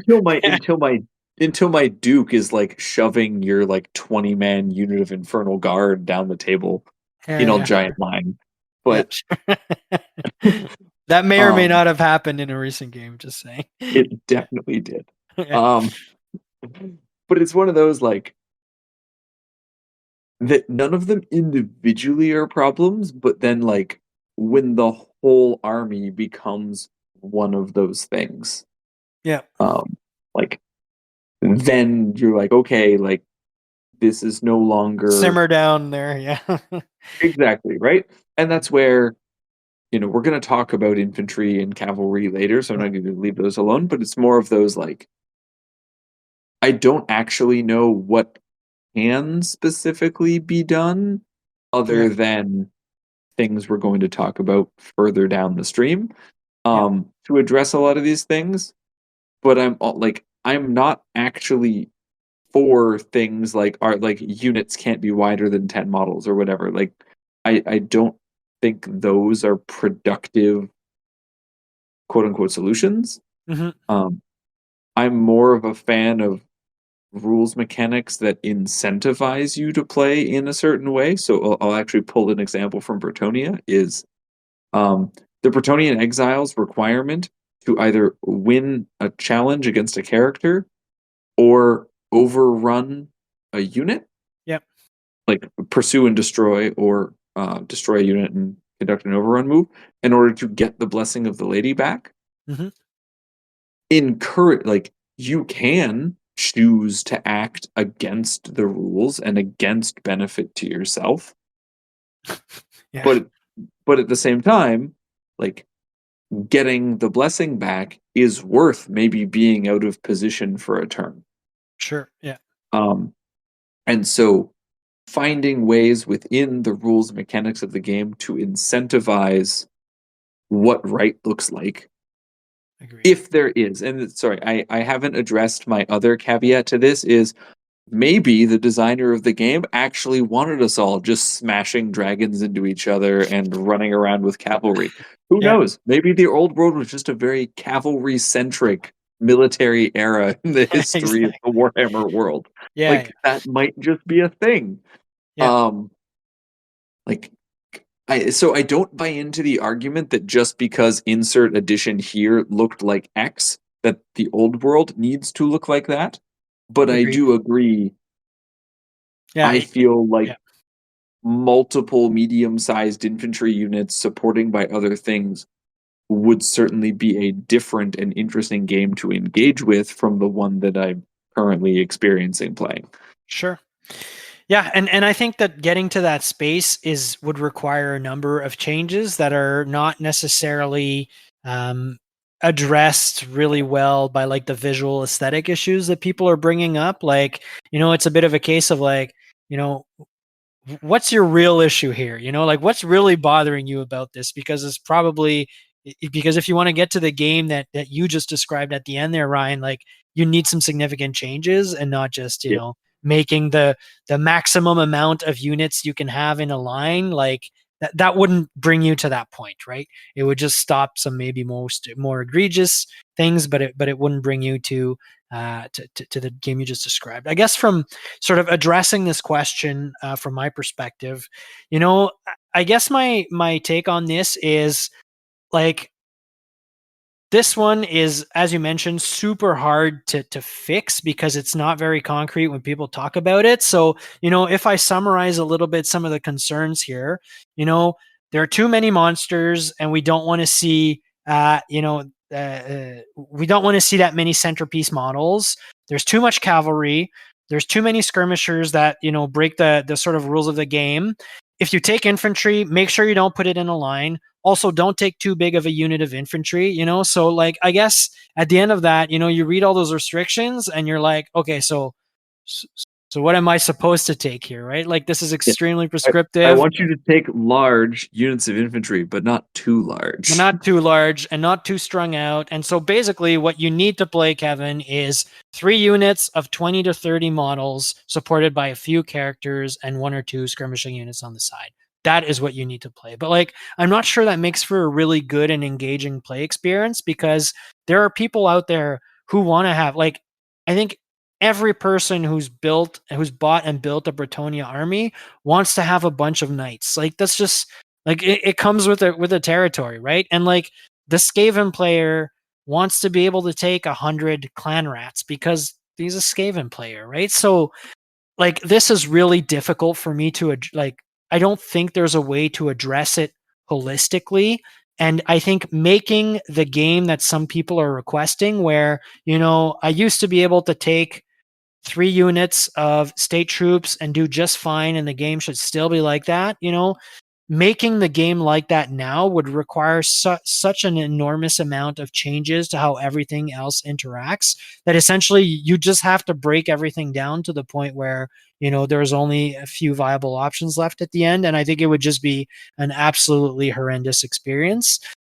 As you mentioned, Ryan, like we'll talk about some of the issues affecting the different unit types in a bit here, but there's I think there's better ways to tackle this and perhaps make let's call not necessarily MSU, but like regular sized infantry units more viable in like the overall ecosystem of the game. But it's not through like arbitrary, I'm going to limit what you can and cannot bring, right? It's more through tweaking and yeah, stuff like that. Does that make sense? Absolutely. Yeah. Okay. Cool. So let's move on to the next one, which is Hero Hammer. So we've heard a lot of complaints about how um, a significant portion of lists are taking 1,000 points of character, or just about 1,000 points of characters. From your perspective, Ryan, are we living in a Hero Hammer edition of the game? B, is this an issue? And C, should it be fixed? And if yes, how? So I will say, like, in the grand scheme of editions of games, yeah, it's pretty hero-y because Yeah. you have the option. Um, I have had some success with fewer characters and more just other stuff in my army, but generally, like the the differential, like the a character generally brings more to your army than the sum total of the value of its points. Yeah.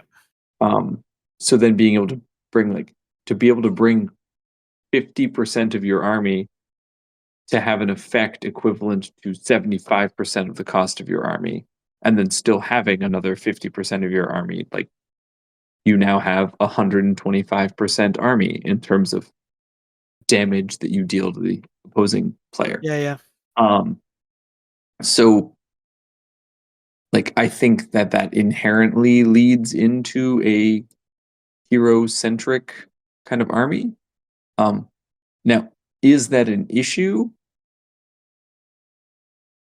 I circle back to my comment about who knows? Mhm. Maybe in their heads, when they envisioned the game, the people that wrote it were like, dragon, Duke smashing into dragon. Like Yeah. that's what we want to see here. Yeah, that is what Um, peak 8-year-old me wants, you know? Yeah. exactly. Like Yeah. it's, like you have your big centerpiece, I have my big centerpiece. They go just stab each other. It's a great time. Um, the problem is that when you take three of those big centerpiece things and you slap them into a unit of 6 Pegasus Knights, Yeah. and you just like rocket down the table and delete anything you touch, it gets very oppressive Yeah. for the other player. Um, Mhm. and so I don't really have a lot of again, I don't have a lot of great solutions to this conceptually, other than like I'm not a big fan of like capping the total cost of a character, but decreasing the character limit percentage is an option. Sure. I wouldn't go as low as 25%. Um, I think that's too low. But anyway, decreasing the character limit option, um, decreasing the magic item limit on so-called Lord level characters, Yeah. from 100 points. Like that could do something. What was another I had I've seen people argue in favor of like going back to like Lord level characters being restricted, but then because that distinction no longer exists in the game, and we've created a whole bunch of previously inextant intermediate characters, Yeah. like the question immediately becomes like, The well, Baron, yeah. what's a baron? Is Yeah. he a lord or is he not? Also, you can only have two barons anyway, and if you have Sure. two barons, you have zero prophetesses. So, Mhm. like, but it's So that that issue sorts itself out, yeah. exactly. But it still creates a question, right? Because like I saw someone trying to define it online, and it was just like this constantly moving goalpost of, oh, it's how many wounds they have, how many attacks they have, how much magic items they can Yeah, no, have. no, And that's it's a like, disaster to do. and Yeah. I'm like, Don't do that. which one is it, man? Yeah. Because like I was like a 45 point outcast wizard can take as many magic item points as a baron. Yeah. Are they both lord level characters? One's a 45 point level 1 wizard.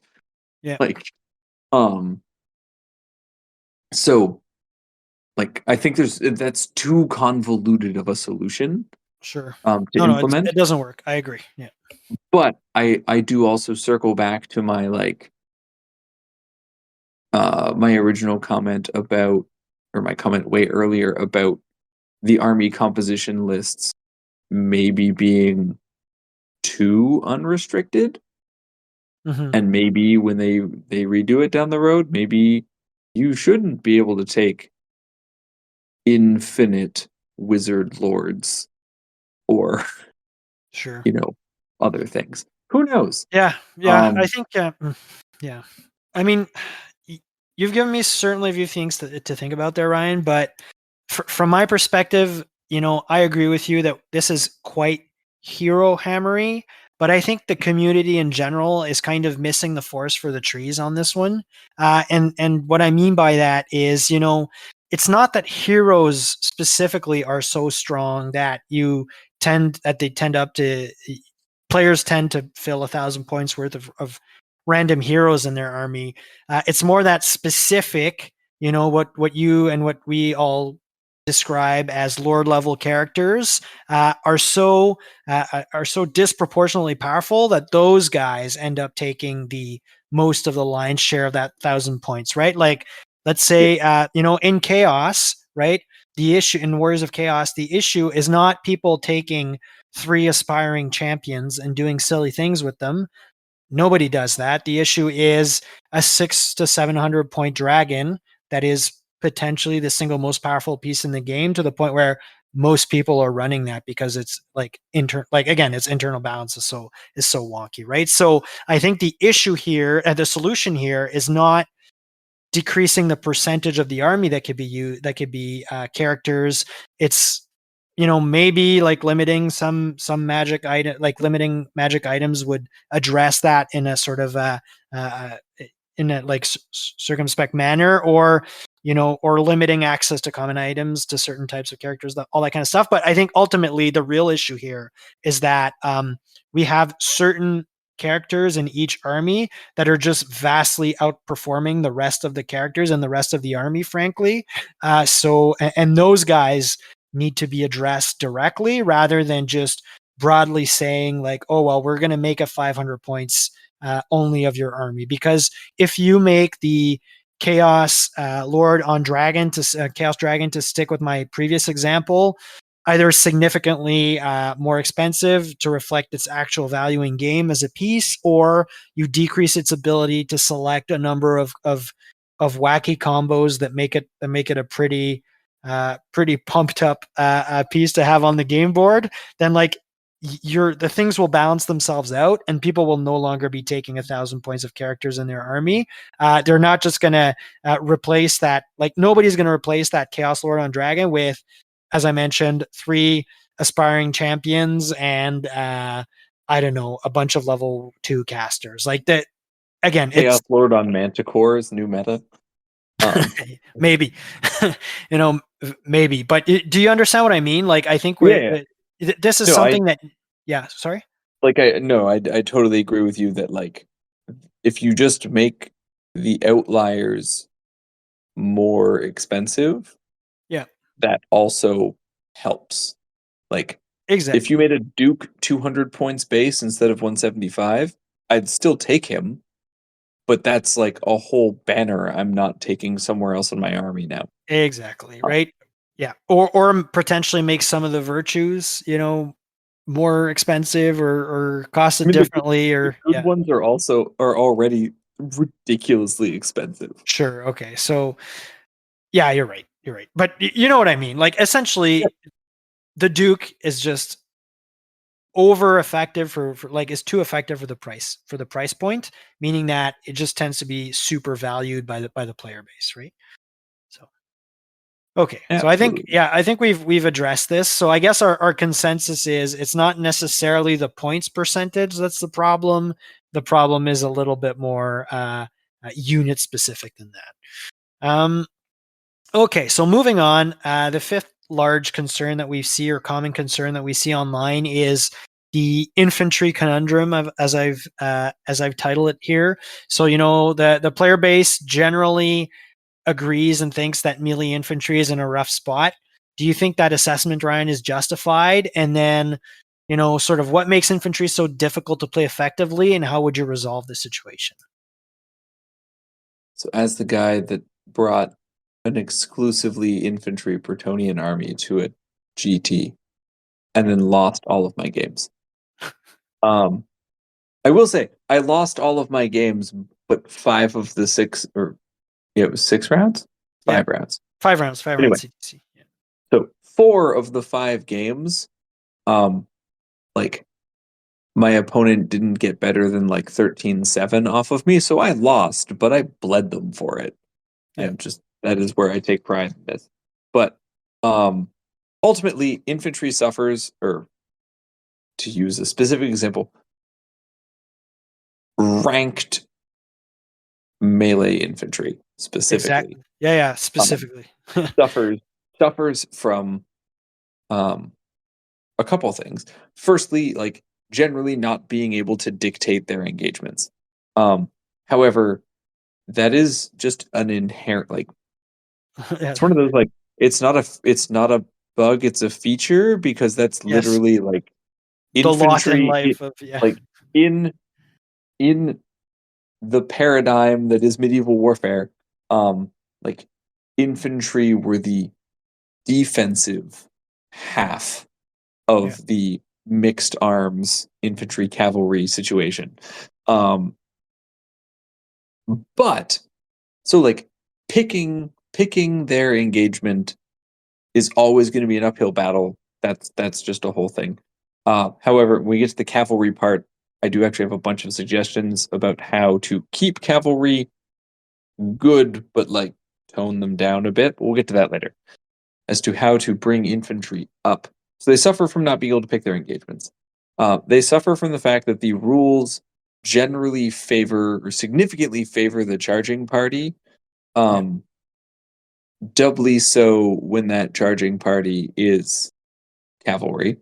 Um, and they suffer from not generally having any form of like even spear infantry, like the buff they get for being charged is not enough to No. matter. Yep. So they have all those problems. And then those problems are further compounded in expensive, heavy infantry that aren't dwarves. Hmm. Where, like, so Warriors of Chaos and Foot knights. Foot Knights, although my last couple games, my Foot Knights have been like ridiculously effective, which is just a Sure. strange outlier.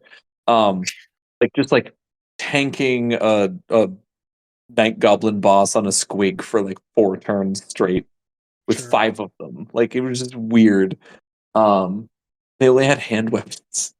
Sure. Anyway, the but like so those units like suffer an additional penalty of they're too expensive to take in enough bulk to benefit from like static combat res or things like that. And they're generally things that you want to use in a more offensive manner. Yep. Um, and I will say, like, there are also some tactics considerations to this where, like, generally, if you have infantry, you actually want them in like pairs and you want the enemy to charge the defensive unit and then use the offensive unit for like the counterpunch charge. But that involves like use of terrain and screening and really good positioning. Like just playing infantry is inherently harder Yeah. um, because of all of those things. It's not just like march army into middle of field smash um, like it may have been in the past. So that's the thing. As to solutions, one, I think there were some missed opportunities or like strange choices that were made just in general. Things like Bretonia did not need the sergeant at arms. You know what needed the sergeant at arms's freaking State troops. rules was empire captains. Yeah. Like if every empire captain let you turn any fallback in good order into a give ground, like Would that be would good. be great. Yep. Um Sure. Instead my stubborn peasants get my stubborn shield wall having peasants get that ability from a character. So that it's actually redundant the first time it happens. Um, Yeah. Yeah. so like I just think there were some odd choices there. But overall, I think the from the buffing infantry side, I think there needs to be some benefit, especially to defensively armed, so sword and shield or spear armed infantry, to being able to take a charge without just like being stood behind a low linear obstacle. Like there Hmm. needs to be something, and I'm just not sure what it is because I've explored like in discussions with other people the idea of um, like older style like step up where basically as long as there are still models behind the lead ranks that those ranks like never lose their attacks until you've Hmm. burned through all the subsequent ranks.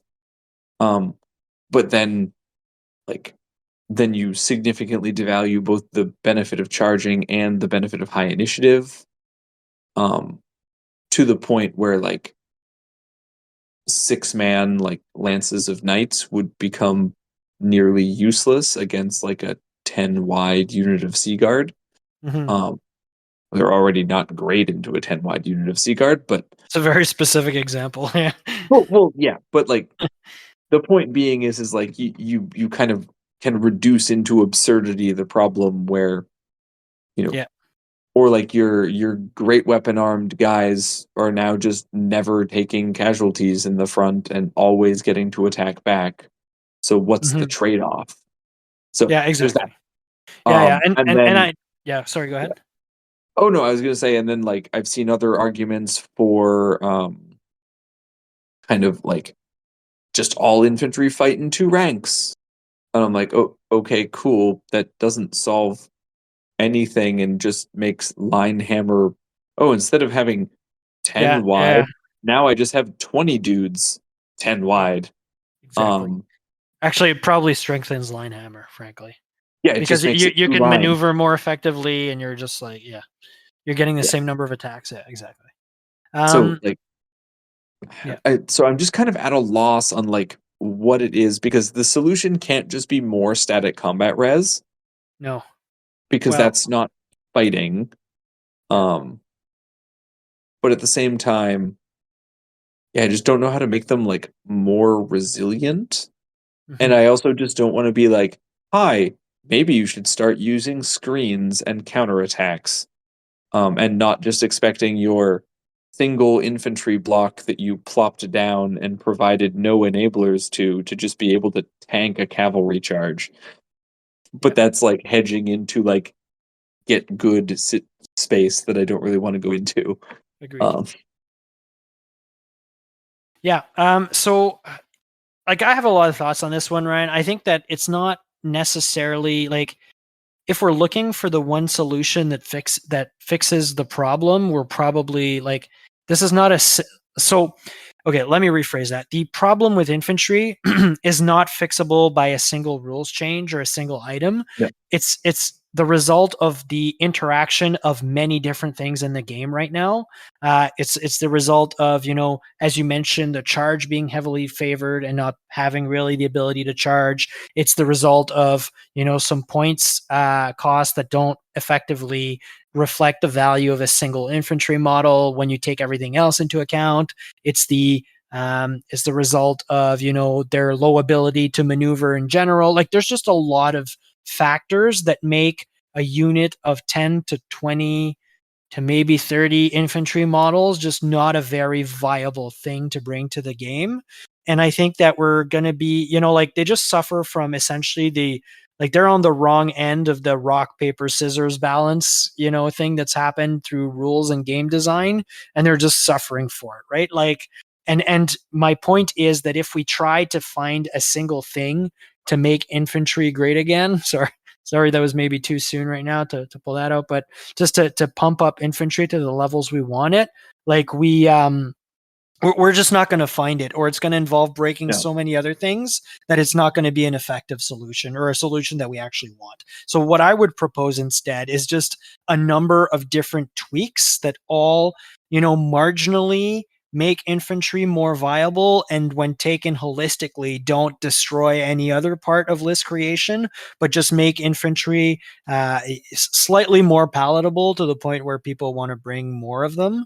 And I think that, as a last thought on overall design for infantry, like infantry in general, in this sort of medieval battle simulation context that you've described very well, Ryan, is not meant to be the hammer in an army. And I'm fine with that as like a game design philosophy decision that's been made. I think that situations where infantry should be the hammer of the faction are like rare and few and far between. And I'm happy with that. That being said, they're still like obviously in a place where they need a little bit of love. And I would, as I mentioned earlier, suggest a number of different and this is not an exhaustive list, but I think like if I go through a few of them, like you'll sort of get the picture here. So the first thing is going to be something I've already mentioned and I will continue to mention tonight, but like points changes, right? So you reduce the cost of an individual model a little bit to sort of help out. Then I think there's some rules tweaks that need to happen to the infantry themselves, right? Just a little bit. Like you're correct, Ryan, that if you start to pump up their combat res to like a ridiculous amount, then you're not going to reach a good place, because they're just going to be it's just going to be impossible or counterproductive to charge infantry, which is also just a bad play experience. But nonetheless, potentially, giving infantry the option to have an extra rank of combat res, or a similar type of adjustment would put a little bit more value in there. I think tweaks to other rules that negatively impact infantry in the game is also something to look at. So, for instance, cavalry and swift stride especially have a negative impact on like infantry, like non-swift stride models in general, because of how valuable the charge is in the game, and then infantry more specifically because as a rule they just don't really have swift stride, skin wolves aside obviously. But that's like so impacting those other rules. And then you can do fun things for sure, like just that makes sense also ludonarratively. So I've heard this mentioned before, like reverse sort of impact hits for cavalry or monstrous models that charge the front arc of infantry is a way potentially to look at it, right? Like I think classically, historically speaking, charging a wall of spears is just bad news for sort of anything that's fast moving. So when you take some, I think, minor adjustments like that, and just sort of put them together, like you're not making monsters or cavalry irrelevant anymore, and you're just building up the relative power level of that infantry block to the point where it's more viable without becoming game defining, I guess, is where I want to go with that. Any thoughts on that? No, absolutely. That all makes definite sense. And like, I'm on the same wavelength with stuff like, you know, when I said the initiative bonus for spears was insufficient, like Yeah. having a reverse impact hit or having spears, in addition to fight an extra rank, increase your strength on the turn that you get charged Yeah. or Or maybe something. it's, what? If you get charged in the front arc, spears have always strikes first. Just something like that, Yeah, right? just something like Yeah. something to keep it useful. I've also even dabbled conceptually with like I think they limited their space with some things. I think there should be more infantry with swift stride. I think there should be some infantry that have countercharge. Like Yeah. Sure. like things that like where Yep. their best defense against cavalry is a more offensive posture. Yeah. Like your Um, Marauder Berserkers should have countercharge, like, exactly. Like yeah. you're gonna come at them. They're like, no, I'm coming at you, bro. Yeah. Like Yeah. it's a thing. Like I Yeah. think that there's definitely some space to have play there Yep. with counter options that infantry were just not like cavalry was given a bigger bag of tricks. But when we get to cavalry, I have my Yep. suggestions, so I'll Yep, save them yep, for now. and I think like the perfect example of what you just mentioned, and I know they're skirmishers, so it's a bit different, but like skin wolves having swift stride is such a, like, I don't know that they would be nearly as usable or even usable at all if they didn't have swift stride. Like just bringing that trick, as you just mentioned, out of the toolbox of infantry and giving it to of cavalry and giving it to an infantry unit has done wonders for it. And I guess like my point is not make all infantry swift stride, but I agree with you that being a little bit more liberal in how you assign some of those rules that are currently more or less hard coded to infantry or cavalry or monsters would probably help the situation in general. um, yeah. Hmm. Okay, so we've discussed this one at length, and haven't provided you with a definite solution, but I think we're sort of heading in the right direction here. Let's move on to the next one, which is the perennial dragon problem, as it comes to the old world, or essentially, the perception that dragons and other rideable monsters or rideable mounts are dominating the game. Ryan, do you feel like those pieces are too strong, or that they're well balanced? And then Or like the specialist design studio, do you think that people should just get good, essentially, in dealing with them? Sort of what changes would you bring to address this? So I don't think it's all rideable monsters. I think it is specific rideable monsters. You're right. You're Because, right. for Yes, example, like people are not you're running out to take dukes on hippogriffs. You're Um, 100% correct. Yeah, yeah. Yes, where we all know which monsters I'm talking about. Yeah, oh, absolutely. I'm just saying, yeah, like yeah. broad brush, rideable monsters in and of themselves are not specifically the problem, but You're when right. that rideable monster um brings, 6 more attacks and stomps and and Yeah, um it just adds so much um while generally being able to take advantage of double or even triple layered saves, um and they've done a good job of like removing some of the more like ridiculous things, like I can't put multi-wound protection on my hippogriff. So, it's vulnerable to that in a way that, my Royal Pegasus guy is not. Um, so those things are there, but I think it's just, it's real hard to take something that you're generally wounding on fives or sixes, and then it's getting save after save after save, and it has 6 to 10 wounds. yeah, Um, and there's also something interesting the folks in Kingston here have found that I've actually not run into elsewhere is there's also a lot of like weird interactions with challenges and characters mounted on giant creatures where like it very like ludo narrative breaking when like my dragon charges ranked unit of infantry, declares a challenge, the dragon eats a sergeant, the entire unit stands there and does nothing. hmm Um, and like, I'm not necessarily advocating that we like go back to the rider and the monster completely separate profiles and all of that no, complexity of yeah, previous no, no, games. yeah, But at the same time, I also wouldn't be opposed to something like the character riding the mount fights in the challenge, and the unit and the dragon can still fight each other. Um, Ultimately allowing like, okay, yes, he might still die, but they might do a bunch of wounds. Who knows? Because those spearmen are like wounding the dragon on sixes. So like it's not it's kind of a rabbit hole of a suggestion, but like being able to nullify basically an entire unit by declaring a challenge with your 600 point model is just a very awkward game interaction.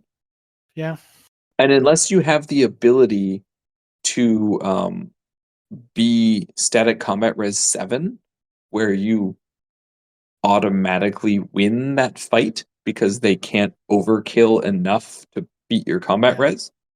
And Um, that's a very gamey solution, by the way. Reach the oh, magic number of combat res. but you know what I mean. Whereas Yeah, like so it's a gamey it's gamey on both sides. yeah, It's yeah, my monster character that is literally like designed to slaughter your entire front rank goes in to eat a sergeant so I can just get an easy win, and the only way to stop me is to bring the specific combination of things that allow you to exceed my combat res maximum.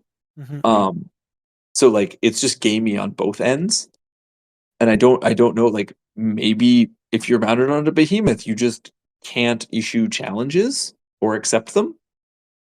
Maybe that's a solution. I don't know. Yeah. um Yeah, I'd have to think of the impact because the challenges also protect like poor little units from dragons, and that you're only losing one model. I'm sure you're going to lose combat, but at least you retain the fighting power of the other, 20 models that are in that unit rather than losing 10 to that fight, right? So I guess Exactly. And so like yeah, it's a weird mixed bag in like yeah, it's just gamey both ways, and I don't yeah, know it what cuts both the ways. best Yeah, option is. It's just yeah. it's something the guys are down here talk about quite frequently, which is not something that we ever found to be an issue in No, Ottawa. it's not. So Yeah, um but like I think they're strong, but I will echo a point I've made a couple times in the past, which is that they're also intended to be strong. yeah, Like if something costs a third of your army, it should feel like it's a third of your army. yeah, The problem is that the number of capabilities that can then defeat that thing are very limiting. And this is where like I look at things like the pricing of great weapons and I wonder like I question if in my head at some point in time if like all great weapons were actually like damage 2 at some point. yeah, Um like there's just got to be something that does it, because right now the solution to them is just bring your own dragon, bring cannons and hope, sometimes magic, or like murder character. Because the other problem is if you bring murder character, the accompanying unit isn't super helpful because there's just going to be a challenge. So, agreed. Yeah, um, so I, like again, I don't have a great solution to the dragons. yeah. I'm also kind of open to the I want to say it was like eighth ed thing where like save like you can only take the best combination of two saves instead of being able to layer up three. Um, Mhm. so that maybe that's a thing. That's a general rule in a lot of GW game systems. Yeah. Yeah, yeah, and that may be part of the answer. I think, so again, I'm gonna sort of bring a bit of a nuanced take, like I've sort of am on the path of doing for all of these. I would say that the issue here is real. These models are overtuned compared to sort of what they cost. But I don't think the issue is specifically with the dragon mounts or with specific other monsters that are used in their stead. It's more, for me anyways, the rules interaction combination of a large wound pool, compounding saves, and then just above average offensive potential that is enabled through a lot of magical items, essentially, right? So Yeah. I think that the solution, therefore, because it's a rules, multiple rules interacting in a funky way, is potentially looking at those multiple rules and adjusting them ever so slightly to sort of decrease the relative value of the dragon pieces. And what I mean a bit more concretely, like if you're so if, for instance, going back to my previous example, the Chaos Lord on Dragon is in fact an extremely game defining piece in the old world right now. It should therefore cost more than 600 points, right? Like when a single model essentially has the damage output of like the remainder of the army, probably things are not balanced out quite well, and points should be impacted, which is the first sort of elements I think that I would look at in terms of those models. Like in my own army, like the Black Orc War Boss on Wyvern, like that thing costs 340 points, fully upgraded with all the bells and whistles. That's in fact not enough points, right? Like so points is the first bit. I think then the second aspect is restricting access to certain items. You've mentioned it, Ryan. They've done so. The bedazzling helm is a good example of things that have been restricted to what unit types could wear it. I think we need to go further down that road. I think the dragon problem is decreased massively if the talisman of protection, for instance, is no longer something you can take on a monster type unit or character, right? Now that wouldn't solve the issue of the Chaos Dragon because that guy has an inbuilt ward save, but it would in a lot of other cases address the issue. And then maybe you stack on top of that, Ryan. Like you can't take both a ward save and a regen save, or some combination of rules changes or availability of items that limits the ability to stack so many saves on big wound pools with high toughness, right? Which is the core of the issue here, I think. Right. And Yeah, go ahead. I would say in that vein, I would say if you took what was the clarification they made about the Tomb King armor Yeah, that Armor of Ages. Yeah. yeah, Yeah, I think like sorry. they could further refine that ruling to be like if you treat the continuum of defensive profile Yeah, as an either or, so like okay, your dragon has full plate and the rider has light armor and a ward save, yeah, you like that are unrelated to each other, so like yeah. Talisman of Protection, for example. Um, Pick you one. can take Yeah. the full plate Yeah, save, or you can take the light armor save and the ward save. yeah. But right Agreed. now, you can take the full plate from the dragon and the ward save from the necklace the rider is wearing. Yeah, Um, so I think like maybe if they expanded that ruling to more like still doesn't solve the Chaos Lord who's now arguably the dragon is not wearing chaos armor, but the Lord is also already in full plate. So yeah, like doesn't really do like that specific issue is not solved, but it would definitely take a bite out of the high elf, wood elf, yeah, dark elf dragon situation, and yeah. even your wyvern orc Yes, example. absolutely. Absolutely. Like a lot of things would be impacted by that. And like I've singled out the Talisman of Protection, but it's not the only one. Obviously out there, like another famous combo is, Siege of Rebirth with the whatever pendant that gives you a 2+ ward save with a 5+ ward from the talisman. But you know what I mean? Like there's Yeah. multiple item combinations that lead to this result. And I think like just addressing those is an important piece of the solution. And then the last thing I'm going to mention, and again, not an exhaustive list, there's many ways to handle this, but the last thing I'm going to mention is, the tools to deal with dragons are not evenly distributed across armies, and that leads to some really rough matchups and some feels bads depending on what army you're playing. Like, so in my specific army, like in Chaos Dwarfs, where you don't have access to cannons, you don't have access to poison shooting, you don't have access to combat res boosting items, you don't have access to the lore of illusion. When you start to add all these things together, and that's just like many armies are in, like, I don't want to be the, tiniest violin here, poor Chaos Dwarfs, but like in general, many armies are also sort of bereft of the tools that they need to handle this problem set effectively. And the third sort of triad out of the solutions that I'm proposing here is look at access to some of those tools and potentially just open them up. Maybe that is create some more common items that can be used by all factions, or maybe just add magic items to certain factions, or change some skills or whatever, just to sort of give people the tools to play around, because the monster sling sword is not cutting it. Like we need a better solution to this. Yeah.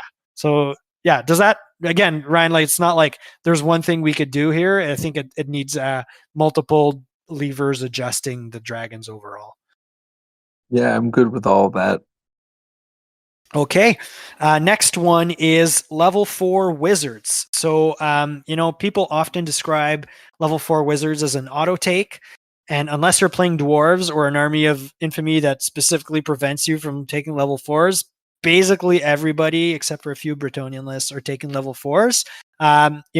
Should that be changed, and how would you address it, Ryan? Um, I spent a year playing Exiles and couldn't have a level 4.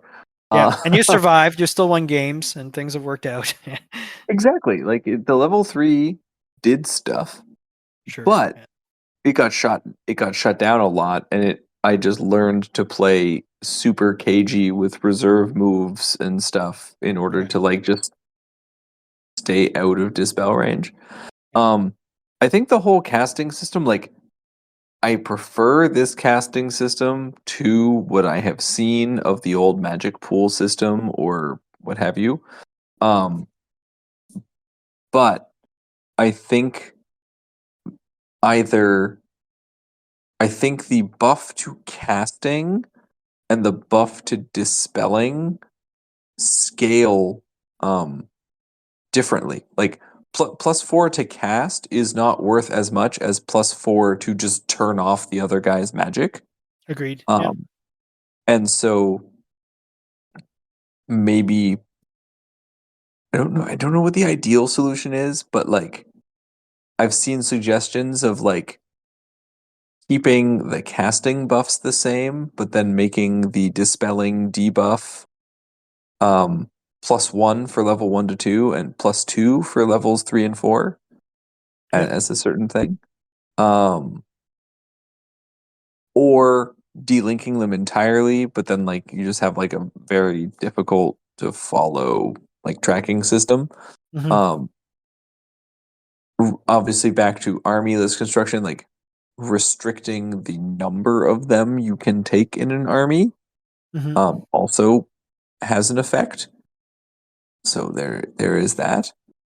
But yeah, I don't like, and I will say like I do not think every army, including a powerful wizard, is a inherently bad thing No, from like agreed. a like visual game, like like you have King Arthur and he's got Merlin next to him. You have Aragorn and he's got Gandalf. Like Yeah. there's a wizard and he's doing powerful wizard shit. It's fine. But the outsized impact that that single model or models can have, and the fact that the single model can basically prevent all level 2 or level 1 caster, like level 1 casters basically don't exist. um No, like useless. Yeah. um and that's where like you know I actually like conceptually I want to be able to take a level 1 damsel, just nice 76 point model, slap it in some Knights of the Realm, and cast the Lady's Gift on ourselves or the Lady's Wrath, whichever one I feel like that day. Um, buff the unit, give them magical attacks, run down the table, do stuff. Yeah. Except for the fact that she'll never be able to cast her spell, so it's just 76 points wasted.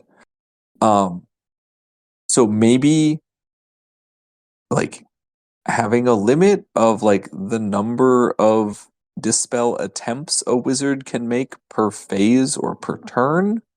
Maybe a level 4 wizard can only dispel 4 times a turn. Yeah. And Um, then you beat them with volume, maybe. Yeah. exactly. Or, maybe dropping everyone's dispel range down so you're not covering, Mm-hmm. like if you're in the center of a table quarter, I think you cover like over half the surface area of the table with Yeah. one wizard. Yeah. Um, so there's some like levers there where like I want level 4 wizards to be powerful. They are expensive. Mm-hmm. Especially once you start giving them arcane items and things like that. Yeah. Um, but at the same time, I want level 1 and level 2 wizards, your like, line unit battle mages and things like that to also be viable. And right now, they're literally unplayable because a single level 4 wizard on a magic carpet just turns them off. Yeah. Yeah. Agreed. Um, and yeah, so my only real solutions are like really debuffing, dispelling more than fucking around with casting. Thoughts? Agreed. Yeah, no, I think so. You've brought several points that I wanted to make on this one. Overall, like I think the casting system is good in the game. Like it's better than what we had before, and Magic in general is more, I think, conducive to positive play experiences than it used to be. I very well remember in eighth edition having my brother's Slan just nuke entire units of hundreds of of 100 night goblins turn one and never getting to use them, and that was no fun, right? And that's not the place where we want to be. So in general, I like the system as it is. Now I agree that like bringing a level 4 is basic. If you're going to bring a wizard, is basically the way to go and is a bit of an auto take. Agreed. Like, there's no reason for me to take a level 3 if I could take the 30-point upgrade to get a level 4. I think the solution to that, again, it goes. I'm going to sound like a broken record here, but like, maybe we make the upgrade from level 3 to 4 significantly more expensive, right? Mhm. Or so like maybe it's 100, like I'm making a number, maybe it's a 100-point upgrade, right? Where there you have to think like, am I taking an extra artillery piece? Am I taking an extra utility unit, or am I taking this level 4 upgrade, right? So like that may be part of the solution. I like your idea of reducing dispel ranges a little bit. I think that there's probably some value in that. When you combine that with maybe you can only dispel as many spells as your level of caster, that's another sort of decent idea. Another idea that I had when I was thinking about this, Ryan, is like, maybe we make the miscast table more punishing. Like, so that when you're casting more spells on a caster, you've got a higher chance of just nuking yourself. And that would be ludonarratively makes sense with how magic is portrayed in this world, where like you're tapping into the power of chaos to do things. Yep. And like the more you tap into that, the more at risk you are of just turning into a Gribbly or disappearing in a portal or exploding. Right. So maybe we make that more of a thing. Like, so I think again, like I'm just gonna again sound like a broken record. I go back to the point that like this problem is likely best solved by just tweaking a number of different things that make that level forecaster so good in order to sort of reduce its relative value. Like right now, there's no downside to taking a level 4, right? Like this, it's a 30-point upgrade out of a 2,000-point list. That's like 1.5% of your list is that upgrade, and it is Yep. contributing more than 1.5% of the value in that list. You know what I mean? So I had two other ideas I'd yeah, forgotten. sure. Yeah, Uh, yeah, one dovetailed with your points idea, which was to make the upgrade, the wizard upgrade, like the level upgrade, yeah, um, count against your magic item allotment. yeah, sure, So sure. like, okay, cool, you could be a level 4, but now you can't have 75 points worth of magic items. You can only have Agreed. 45 points worth of magic Yeah, items. yeah, that's another way. Um, and the other one was, this was more of the wizard spam issue, but a rule, I want to say it was brought in 6th edition 40K, but every, like, so you can cast across multiple wizards the same spell multiple times, but a rule that I kind of wouldn't mind seeing worked in would be that every subsequent iteration in the same turn of a spell that you attempt to cast Yeah, receives an additional +1 modifier to the difficulty of the casting value. yeah, Um, so okay, cool. sure. You can bring 3 wizards, and all 3 of them have Pillar of Fire. But by the time you're trying to cast the third Pillar of Fire, you're casting it on like an 11. Um, Fair. Yeah, yeah. whatever. Yep. That, or you can only take a lore once in an army, or there's multiple ways to play with Yeah, this there's kind of there's stuff. ways Yeah. to mess with Yeah. that. Yes. Okay, let's move on to the next one, Death Stars. So, early on in the edition, so Death Star was really like the bread and butter of 8th edition Warhammer Fantasy Battles, and when the old world came around, people were like, the Death Star is dead and it's no longer a thing which really matters in this game. But lately, people have sort of moved back towards, on the competitive side at least, towards Death Stars as a thing. So, whether we're talking about 100, a crazy number, like 120 poison shooting archers that move around with, travel mystical pathways or what have you, or you're talking about a Bretonian Pagnite bust or some other points dense, extremely hard to kill block. Like, people do not like playing into this type of list. Do you think it's an issue, Ryan, or do you think it's more a sign of like the evolution of the meta and it's eventually going to sort itself out? Or how would you generally address Death Stars? So I do think that they will eventually get sorted out by other things. Yeah. Because like they're the natural evolution of the counter to the dragon issue we just discussed. Yeah. For Exactly. because you also, aside from the Tomb King situation where you can just do both, Yeah, um, yeah. Yes, of course. um, generally you're seeing them in armies, dwarves, orcs, etc., that can't or don't have dragon, a solid dragon counter. Yep. And so the Peg Knight boss is kind of like a tangential one because like I wouldn't it has the effect of a Death Star, but it's 5 models with 3 attached characters as opposed to like Yeah. 120 archers. Fair. Um, but anyway, Yeah, I, it I just meant more like unit, like a single unit, yeah, like being half of the army, or like a disproportionate amount of points in yeah, general. Like yeah, absolutely. Now, also making like because also a lot of these Death Stars rely on multiple characters and various other unit upgrades to be yeah, functional. So increasing costs generally will um, degrade that effect. So like if Peg Knights and all of my flying characters got more expensive, yeah, because even if you didn't raise the base cost of Bretonian characters, but you made Royal Pegasuses like 80 or 90 points instead of 60, yeah. like you degrade that situation's ability to do stuff. Agreed. Um, and so with that, like there are natural predators to these Death Stars, to an extent, like either multiple small units or hitting them from multiple angles, because Yeah, these sorts of things are vulnerable to the maneuver rules of this yeah. game. First Um, charge you as a know, rule, this kind of stuff. Yeah, first charge, flank charge with a ranked unit of 5 units or more, yeah, like for the extra combat res and stripping your rank bonus, like all of those things are huge vulnerabilities.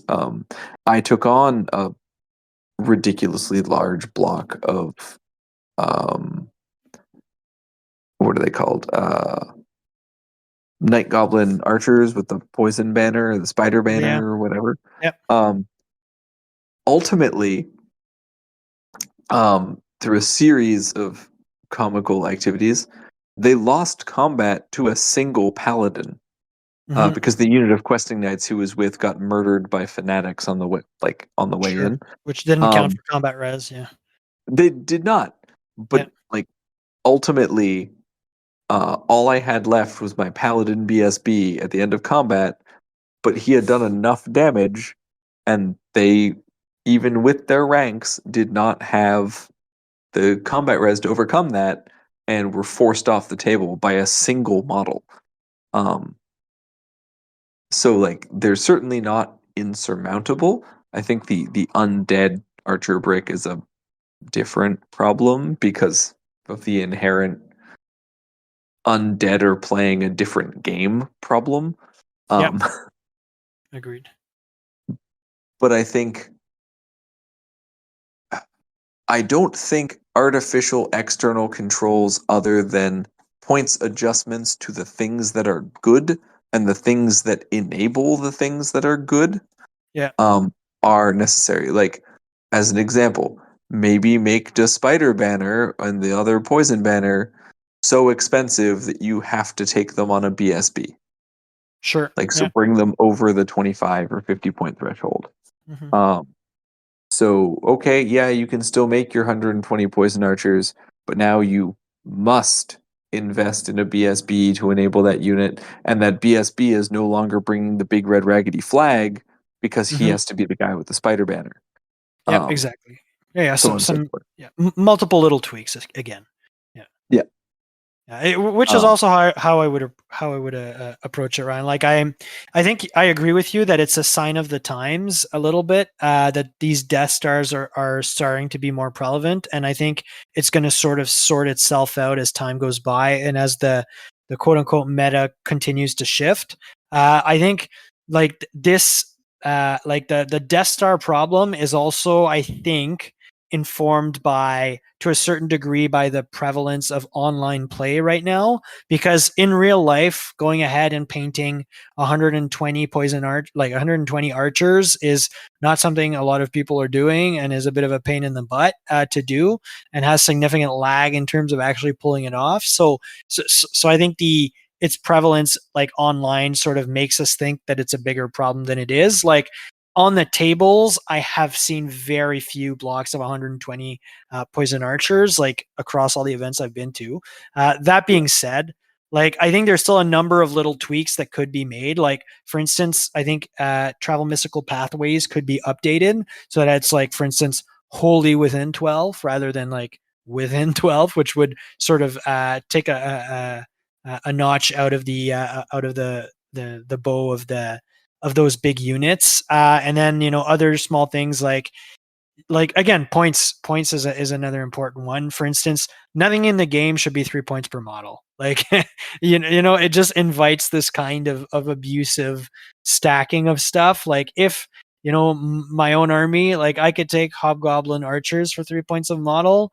We are GW making a bad item decision choice away, like giving us a poison banner or item of some sort, from like hobgoblin archers being just oppressive, and taking 200 of them in a block and just have a natter. So this is like, yeah, so again, like, points, I think, is potentially part of the solution here. And then just like letting the meta sort itself out, balance itself out. Like, there are answers to Death Stars. We just need to wait until people start to tech for that also.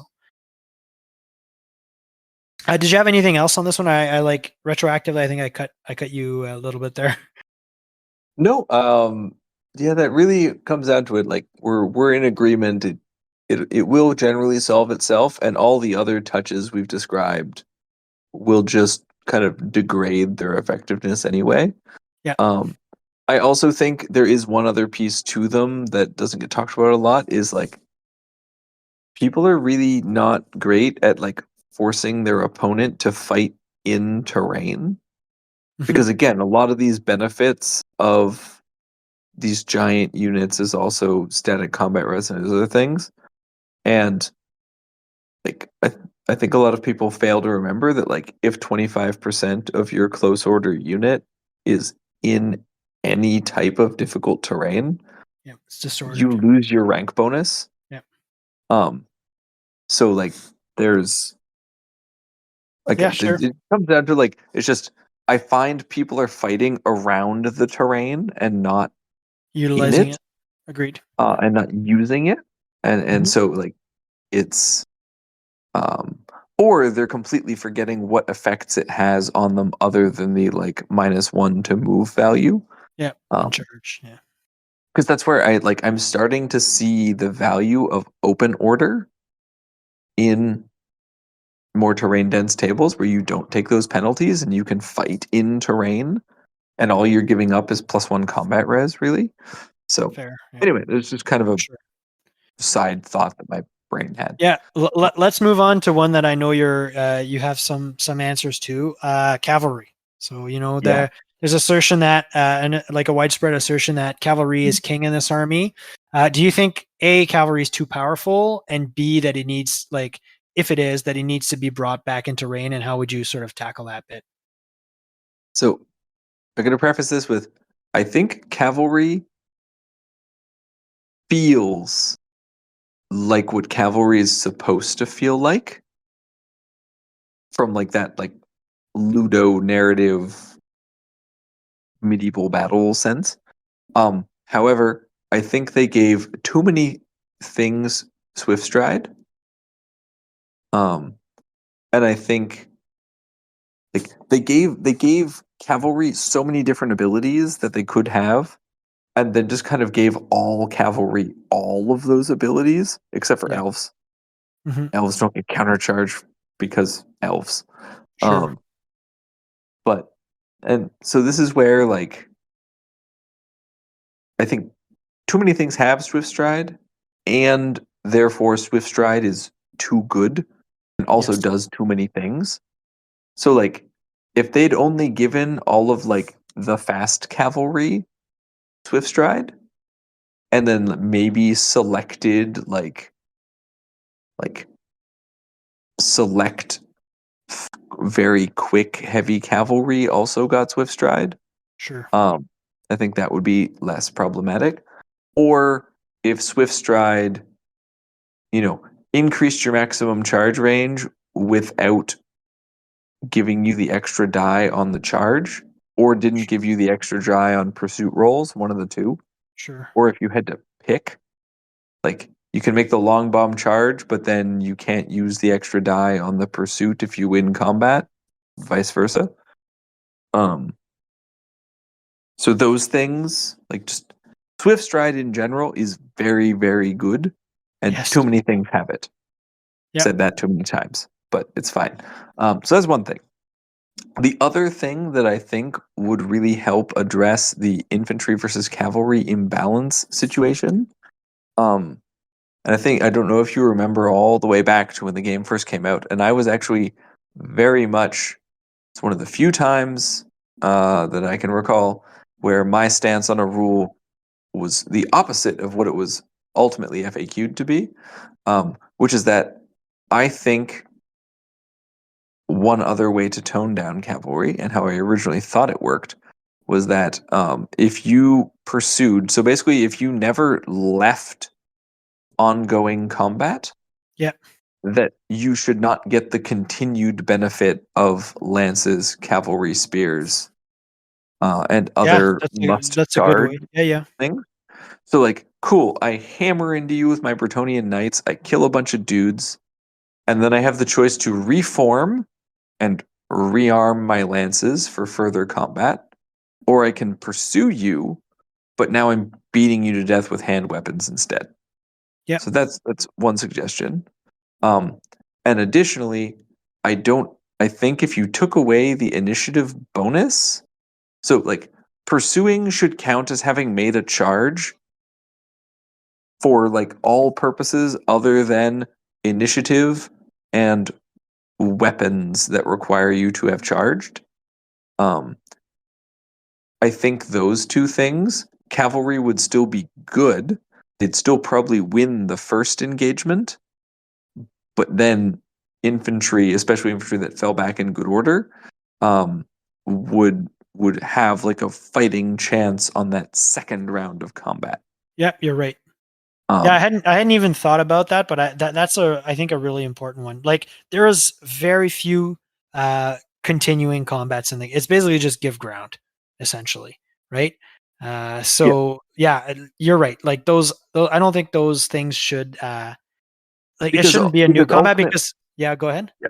Well, I was gonna say because ultimately, like everyone's counter argument is, we'll just make all infantry shield wall warband horde. No, no, I'm like, that's okay, well no. then all you're doing, then you're just It's an arms negating. race. Yeah, yeah. Yeah. Whereas I think what I just suggested turns fallback in good order into like it's still a benefit for the infantry because Yep. they can maneuver and whatnot, and the cavalry can still chase them down and keep that fight going. Get initiative. And it Yeah. makes like great weapon armed cavalry, More viable. actually kind of a more viable, but better of an option in there, or whatnot.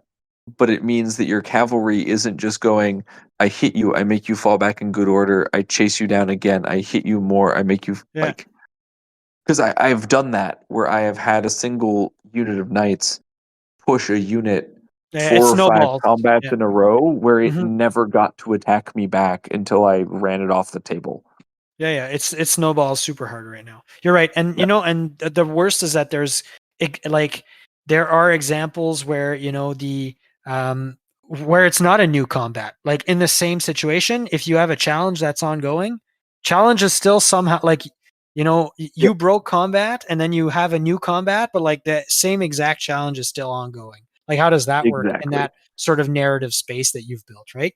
Um, yeah, I would. Yeah, I think you're onto something here, there, Ryan. Yeah. Yeah, so that was my one idea, and then my only other kind of thing I think we talked about in the infantry section was just giving infantry more defensive tools, giving appropriately equipped infantry Yeah. more defensive tools against cavalry, um, so that, you know, yeah, running my horses into a bunch of spearmen, not a great experience for the horses.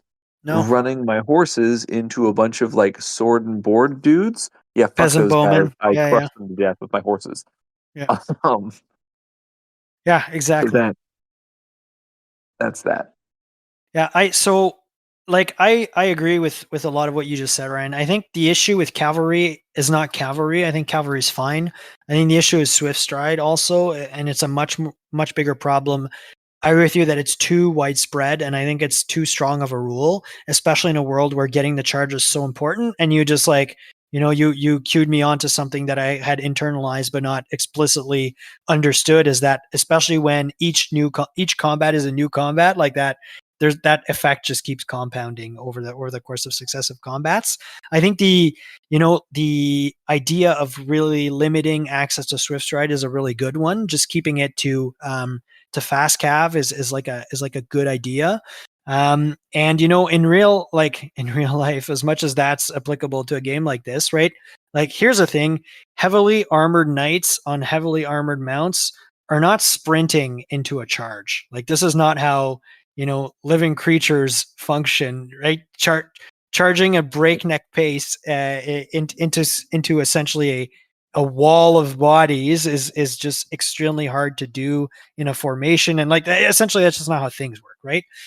So when you think of that, limiting access to swift stride for those most heavily armored cavalry units makes a lot of sense. Like, nobody's concerned about goblin wolf riders having swift stride. The issue is much more like your knights, like some of your more heavily armored, like chosen knights and shit like that, right? I think here's the solution I had to this was a bit different than you. Instead of limiting it, I wanted to make it a bit more of a decision whether or not to take swift stride.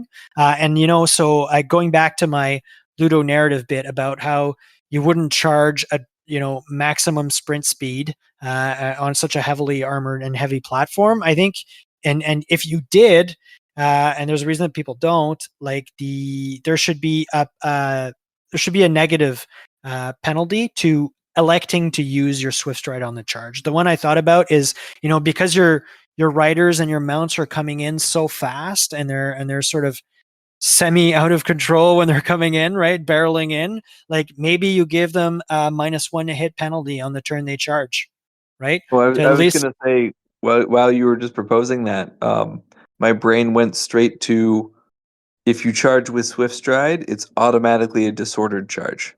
Yeah, maybe it's a disordered charge and -1 to hit on that Yeah, turn. I So can buy it that. would be like, you need to make a decision about it, because right now it's an absolute no-brainer. There is no situation. Well, okay, I can engineer a very particular situation with people fleeing and the edge of the board where maybe you don't use Swift Stride, but like, you have to make a very convoluted argument to come up with a way that people will not use Swift Stride. So like that needs to be brought into rein a little bit, pun intended. And like, it needs to be more of a choice. There needs to be some sort of downside to using it. I think the issue again is not the cavalry itself. Like, let's say your Knights of the Realm, and I maybe they should or should not keep it. I don't really care there, but like, let's say Knights of the Realm lose Swift Stride, they are suddenly a much less interesting platform. And I don't think Also, they're broken by any at the stretch. end of the day, Yeah. at the end of the day, though, too, like Knights of the Realm are already human horses that are movement 8 and Yeah. reroll ones on the charge. Yeah. They don't need Swift Stride to be a threat. Yeah, yeah, and Um, I'm not saying that Knights of the Realm are specifically a problem we need to handle, oh but no, like, I'm just saying, like, it really yeah, changes the value of those kinds of units, right? yeah. Like the I guess my fact that point was they're just already faster yeah, than like exactly, Empire Knights. exactly. Like, bull centaurs do not look like a swift striding piece of dwarf bull meat. Like, they look like they're too hefty to be swift about anything, right? So, yeah. Anyways, Fine, dragon ogres aren't swift, so dragon ogres, they're not swift, and they have essentially the same body body shape ratio, body shape as bull centaurs. Okay, so I think we've settled this one. Swift stride Yeah. is the issue, and we need to tackle that role. Let's move on to the penultimate gripe that we have on the list here: auto take magic items. So, whether they're common items, so the Ogre Blade, the Talisman of Protection, the Ruby Ring, the Lore Familiar, just a few examples of things that pop up all the time, or they're specific to factions like the Infernal Puppet, the Hagtree Fetish, the Falcon Horn, the Seed of Rebirth, etc. There's items that see a shit ton of play. Are you okay with this? And how would you address it if you're not okay with it?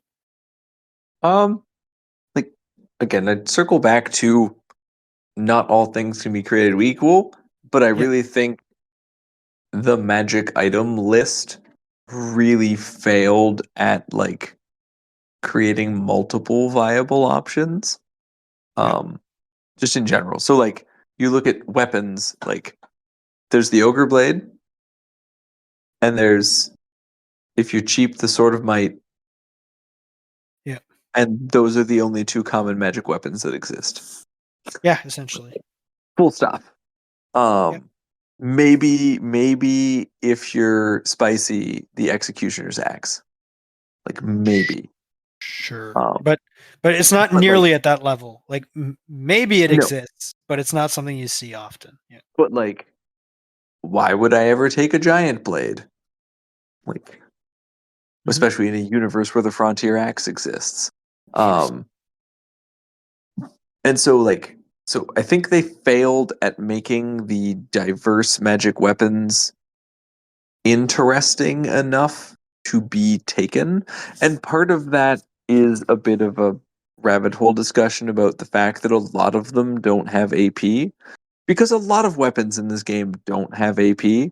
However, yeah, all the weapons that are worth using have do. AP.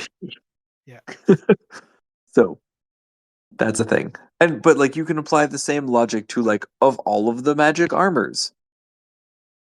The armor of meteoric iron, if you can also have a ward save, is great. Um, the armor of silver and steel, sometimes cool. sure. The armor of destiny, not the worst thing in existence. Yeah, decent if you got the points. Yeah, Bedazzling helmet, great. Like, and you can just go down the list. And you have the same problem in every space. Is there's like one or two standout items, and it's not even just their pricing. Like, you could make some of those things cost more, and I'd still take them because the other options are just not useful. interesting or good. No matter what price you made them. Like Paymaster's coin, 25 points. Okay, it's fine. The what's the luck stone or whatever, Yeah, where it's like garbage, 25 points to make a single reroll in the entire game. Um, garbage. I was Get like, rid I of. could just take a Paymaster's coin Yeah, yeah, and reroll all my hits in one turn. Like, why would I just take a single reroll? yeah. So, like, there's just a lot of weird choices like that. And then it gets doubly compounded when you have faction magic items that, like, oh, I can take an obsidian lodestone, or I can take a witch hunter's ward and get double the magic resistance and a single reroll on an armor save. Exactly. Why would I take an obsidian lodestone? Yeah, Um, Now, obviously, like some factions having things that are more beneficial than the core options is also always going to be a thing and makes that's sense fine. Yeah, for a variety of reasons. But um, as to the like list here, like some of them, I think the solution is to make them expensive enough that they are no longer able to be taken by your 50-point magic item character limit people. yeah, So like Falconhorn, if you made it cost 55 points, so I have to take it on a prophetess, an outcast wizard, a baron, or a duke, I would still take it. yeah. But it would Um, reduce also through that mechanism the issue with some but of those other models too. exactly. But Yeah, now my baron is spending 55 out of 75 points of his magic item allotment on the Falconhorn. yeah, Um, and my BSB paladin now does not have a falcon horn, etc. Same thing with the Infernal Puppet. Make it 55 points, so your Sorcerer Lord has to take it. Yeah. For 60 points or whatever. And if he takes it, he's used 60 points, so that leaves him 40. He's not getting anything like super cool for 40 points. Agreed. Ruby Ring. Ruby Ring I would actually leave at like the lower level, but maybe bump it up 10 points or something like that. Sure. Again, the solution to most of these things is points. The other solution is just making the other magic items not shit. So that you're encouraged to take them.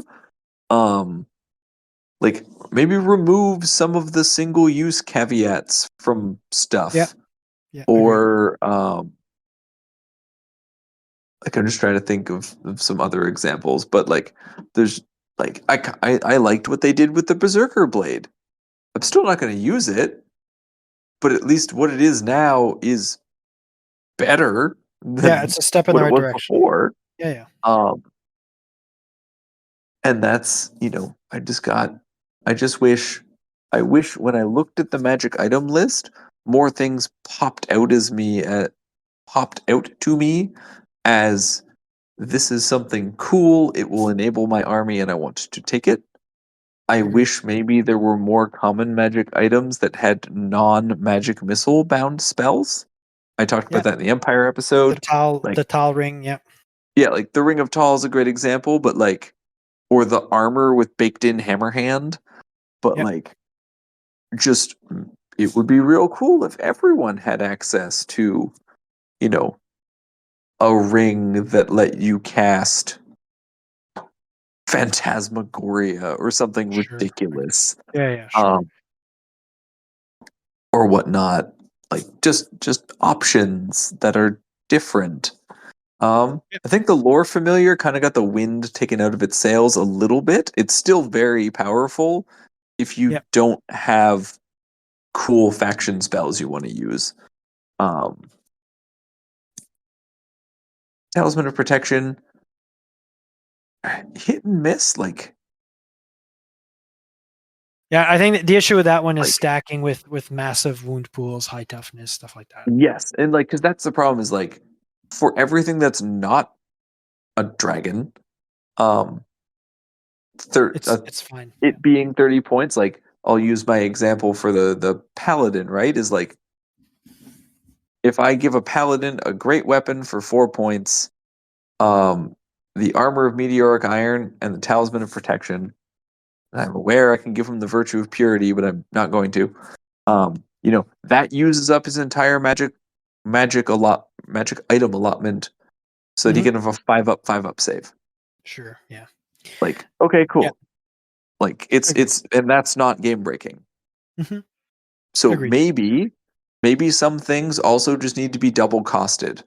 Like a talisman of protection costs more if you put it on a behemoth or a chariot. Sure. Yeah, that's a good way of handling it for sure. Yeah. But I also do think things like the Hag Tree Fetish, the Falcon Horn, the Infernal Puppet just need to be more expensive in general. And the Seed of Rebirth needs to not have a goddamn asterisk next to it. Yeah, agreed. Yeah, I think so. I think you're right on a lot of that stuff. Like, there's a few things that I would say. So I agree with you that points is again a part of the solution here.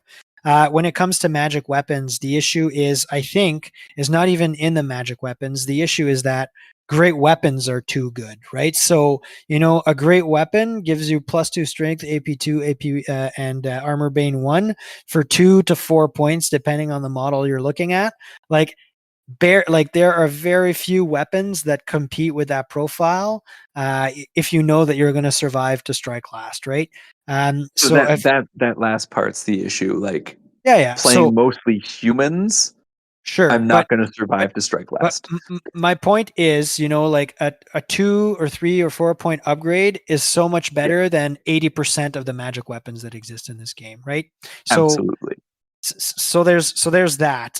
So points is definitely an aspect to this. I think the second aspect that I would say to solving this problem is limiting access to certain unit types, right? So if the bedazzling helm is a good example. Not being able to take that on behemoths or monsters or whatever is part of the solution. Maybe we do the same thing for some of these other items.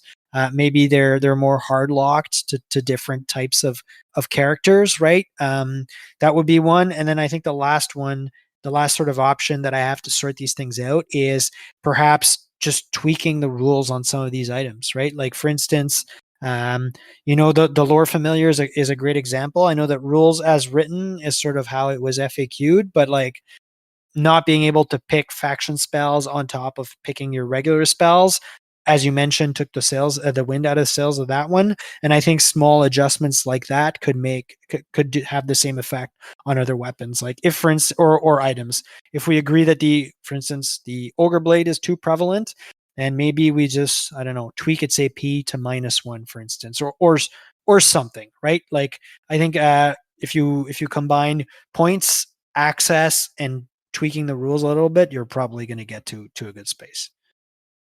Um, okay, That so tracks. yeah, so let's move on to the last item we have on the list here, Ryan, which is missions. So I've heard a lot of, and we've seen online a lot of complaints around the missions are too samey and player place terrain uh, as a system sucks. Like essentially, do you agree with these complaints? Leveled against the poor rule book, and do you agree that or do you think we should do something about it? Okay, well, as the guy who has written the mission Yes, pack for at least two upcoming tournaments, I clearly have issues with the missions as they exist.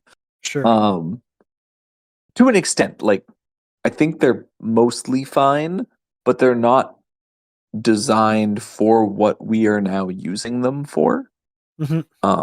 Like things like meeting engagement and breakpoint are unplayable without modifications in a competitive setting, Yeah, but they're perfectly fine to just like throw on a table in my basement and be like, "Oh, I guess half my army didn't show up today." Uh, yeah, fun. like exactly. Sometimes that is fun, but that is not fun in a structured, tournament style environment where having your dice literally screw you out of playing the game on turn -1 um, is just not cool. So there's issues there. As to, I will address the sameness issue and then the other one. So as to the sameness issue, I find that complaint is also coming out of the same sector of the community that is leaning heavily into fixed layout terrain, Mhm. symmetrical fixed layout terrain Sure, specifically. sure. Yeah. Um, where so and it's a byproduct as well of Warhol only having so many table layouts and people not generally be willing to make their own table layouts in Warhol.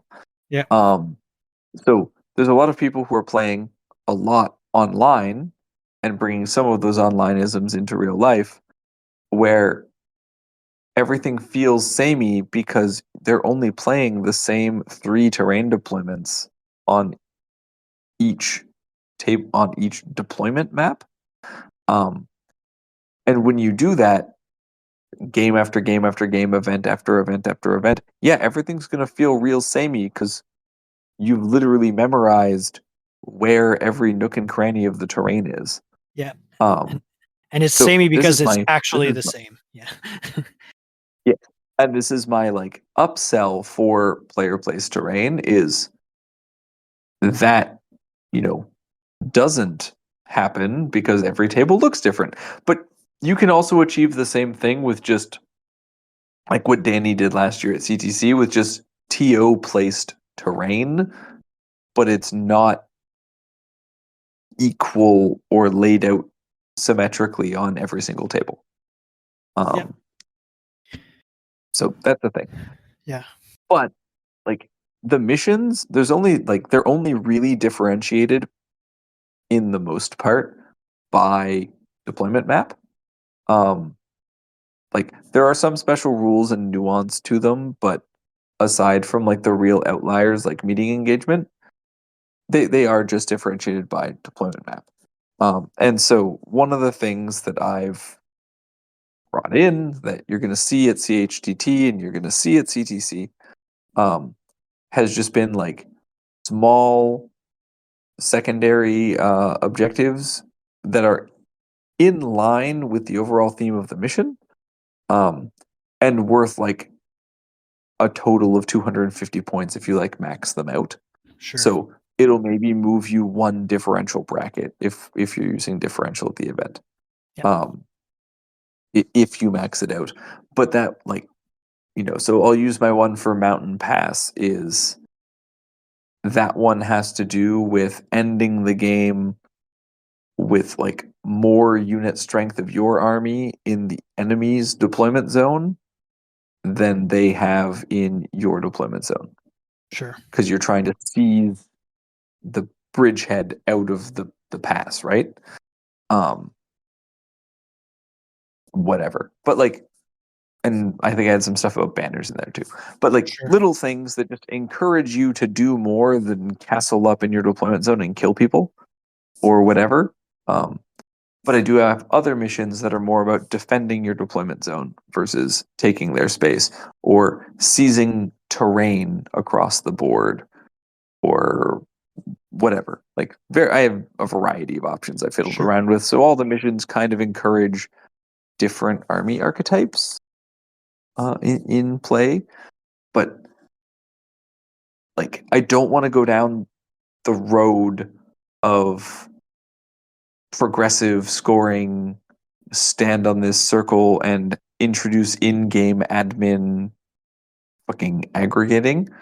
Hmm. But at the same time, I agree, like, if we're sticking with a game that is fundamentally kill points, and if you don't want to go down, you know, the path of introducing like night fighting rules or weird tables of terrain effects or anything like that, then the only real options you have to differentiate the missions are deployment and um, kind of deployment adjacent related or maneuver restriction related rules. Hmm. And this is where I think some sort of secondary type missions or additional secondary scoring mechanisms can help incentivize different methods of play. But I also think more diverse, less symmetrical, less samey terrain also increases the depth of the experience. Um, but I also I think people need to get in there and actually fight in terrain and not treat it like it's just a thing to be bypassed and ignored all over the table. Sure. Um, Now, as to the complaint about placing terrain the way the rulebook suggests, um, it's fine. I think it results in all the terrain being too far apart and a giant hole in the middle of the table, Yeah. which just means every game turns into we go to the middle of the table and slap each other in the giant circle where there's no terrain. Um, I prefer terrain being able to be placed anywhere on the table, and then maybe like 6 to 9 inch gaps between terrain pieces so that like units are still able to weave between all of it. But it creates like lanes where you can isolate and fight instead of both armies can bring 100% of their army to bear on each other in big open slap fight pit. Yep. Um, Agreed. that's kind of where I'm at. But I do also acknowledge that if you do it the full on player placed way, there is a skill issue there. It's its own game. And it is very possible for another player to be borderline abusive with their knowledge of how to place terrain. Sure. Um, but there are controls that can be applied to Yeah. that. Yeah. Mm. Yeah. Um. Yeah, like you are way more passionate about this topic than I am, and you have a way more detailed answer on this one. So for me, I'm actually generally happy with the missions in the rule book as a way of playing the game. Like this is just not an issue that like gets to me very makes me very emotional or that I'm very upset about. Like so, the only issue that I'd highlight with the missions in the book as they are is the one you've mentioned with regards to, like Breakpoint, for example, not really being playable in its rule book sort of iteration at a competitive event. So that kind of issue aside, I'm perfectly happy with those missions. However, I will say that this is the place where I wholeheartedly believe that you as a TO and anybody else as a TO out there, like, please go hog wild and come up with the missions that you want to see played at your event and like try things out and go for it. Like I have zero issue with that either. Like I'm just basically everything goes for I'm down for anything when it comes to missions is sort of the way that I would put it. Just as long as it doesn't detract from the ability to play the game. Like if your mission is so game impacting or convoluted, then maybe okay, I'd sort of raise a hand in the air to sort of like highlight some of those issues. But other than that, like I'm pretty open for anything as far as missions are concerned. And as far as terrain goes, like again, I'm pretty happy with all three main methods of placing terrain, whether that's like terrain placement by the players. I understand that there could be a skill issue, but I mean, like this whole game could be a skill issue for somebody. So, like, is terrain really the part that breaks or makes it? I'm not sure there, but like, I'm perfectly happy with player place terrain. The only issue I would sort of highlight with it is the one you pointed out correctly, I think, Ryan, in that the inability to put stuff in the middle of the board sort of makes the boards a little bit samey, unfortunately. But like aside from that, I'm happy with it. Having TO place terrain, set tables that don't change. Before this game came out and player place terrain became popular in 40K, I want to say like ninth edition, maybe, or maybe it was Tale of Eighth. I'm not sure. Anyways, so before that, like TO place terrain was sort of the norm everywhere, and I'm completely fine with going back to that. If I rock up to your event and you're like, "Hey, I've already set the 10 tables for you guys," like I'm cool. Like I'm also cool with that. Like no issues. And then the last one that I actually like a little bit less is preset um the preset like tables, right, where you pick from a certain number of existing table, like that mini game sort of. I'm not a huge fan of. Like it works very well for online play and is very easy for online play. And you talked about online isms for terrain, and I think this is a great example of it. Unfortunately, I think in real life it's a bit of a hassle, right? Like if I'm placing the terrain, I can just toss it wherever I want. If I have to follow the cheat sheet of how I'm supposed to lay out terrain on my table. Like the issue that I've run into in real life is like lighting is poor. These things are hard to read because like it's like the distances are written small font and black on a colored background, and like you're just squinting with your opponent. And you're like, is that a 15 or a 17 inches? And like it feels a bit to me like it's a bit of an ass pain to sort of lay it out in real life, but again, I'm not gonna lose my mind over it. Like I'd still roll with it and I'd be fine with it. But I do have a little bit of a less of a preference for that one. So I guess my take overall is I don't necessarily agree with the gripe. I think player place terrain is fine. I think the missions, I mean, are fine with a few little adjustments, but I'm perfectly happy with you or your event coming up with a different way for me to place terrain, a different way for me to play my missions or the missions. Like this one, I'm just nonplussed about essentially. Um, Okay, so that is the Ryan. That's the we've made it through all the common gripes. So why don't we just before we close out the episode, why don't we rattle off what you think are you could go first. Your top 5 changes that you would like to see in the game. If you could do order of priority, that'd be great. Otherwise, no issue there. And then we'll just close out the episode after. So what's your top 5 changes? Okay. First off, redistribute Swift Stride or give it a downside. Yeah. Um, Secondly, tweak level 4 wizards particularly their dispelling and likely their costing. Thirdly,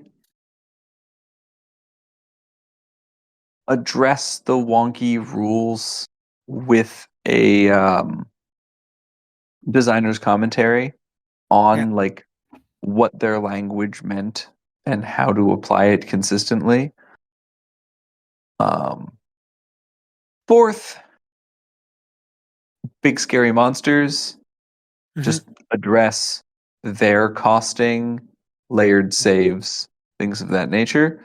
And then lastly, just make the magic items more exciting so that I want to take things Other than the two, two or three. other than the baseline ones, and then make like the really good ones just cost more. Yep. Yeah, I think that's a very reasonable list. I think there's going to be a lot that I sort of have also on my list here. So what I put in order of priority, my number one priority would be a points pass. Like many of the issues that we have with the game could be fixed by just going after the points. Secondly, my second highest priority item would be internal balance and factions. Like I want to see more list diversity. I want to see somebody run, which is never going to happen in the current context, but I want to see somebody run a Bull Centaur army or run a Grail Knight themed army and have some competitive play with it, or play, name it basically. So internal balance is my second one. Third highest priority is Swift Stride, sorting that out. Just to make will like decrease the relative power levels of different monsters. Like a massive Thunder Tusk should not be Swift Stride, or we've talked about this at length. Fourth one is save stacking. So I think we need to look at it either that by making it impossible or limiting save stacking in some way, because that's the real, I think, problem with dragons. Save stacking, or if we're not going to make it impossible to save stack, which I'm fine with keeping, we at least need to make it harder to be able to stack saves. So I think that can be achieved through item availability or more restrictions on some of the most common types of situations under which you can stack saves. And then the fifth item that I would have is level 4 wizards. Just tweaking them in some way, shape, or form so that it's not an absolute like brain dead decision like auto take. Like, yeah, I'm taking a wizard, I'm going to take a level 4. That could be cost, that could be limiting dispel range, that could be fucking around with the values of casts and dispels, the number of dispels you could do, like et cetera, et cetera. Making it, I liked your suggestion also of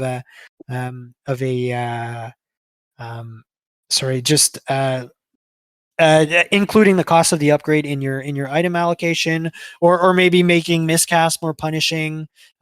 Anyways, there's multiple ways to do it, but like my fifth one would be level 4 wizards. So I think those are pretty good set of potential changes there. Okay, so Ryan, anything you want to shout out as we close this one out? No, I'm looking forward to. I've got a game tomorrow, and I'm looking forward to likely getting out to the event at Out of the Box this weekend. Nice, Just good stuff. tickets left in the morning. Good stuff. Yeah, yep. I probably not. I would like to, but I'm probably not going to be able to make it. But yeah, so I think that's a good shout out. I think there are 2 sets of tickets left for CHTT if anybody's interested out there. Other than that, like thank you for sticking with us throughout this one. It was a lot of definitely a lot of a bit more philosophical, a bit more heavy, but like I'm sure people took some stuff out of it, and I hope you enjoyed it. And we're looking forward to seeing all of you, or having all of you guys on board for the next episode, which probably, looking at the tea leaves, is going to be High Elf Journal related. So thank you very much. Have a good evening, and bye-bye.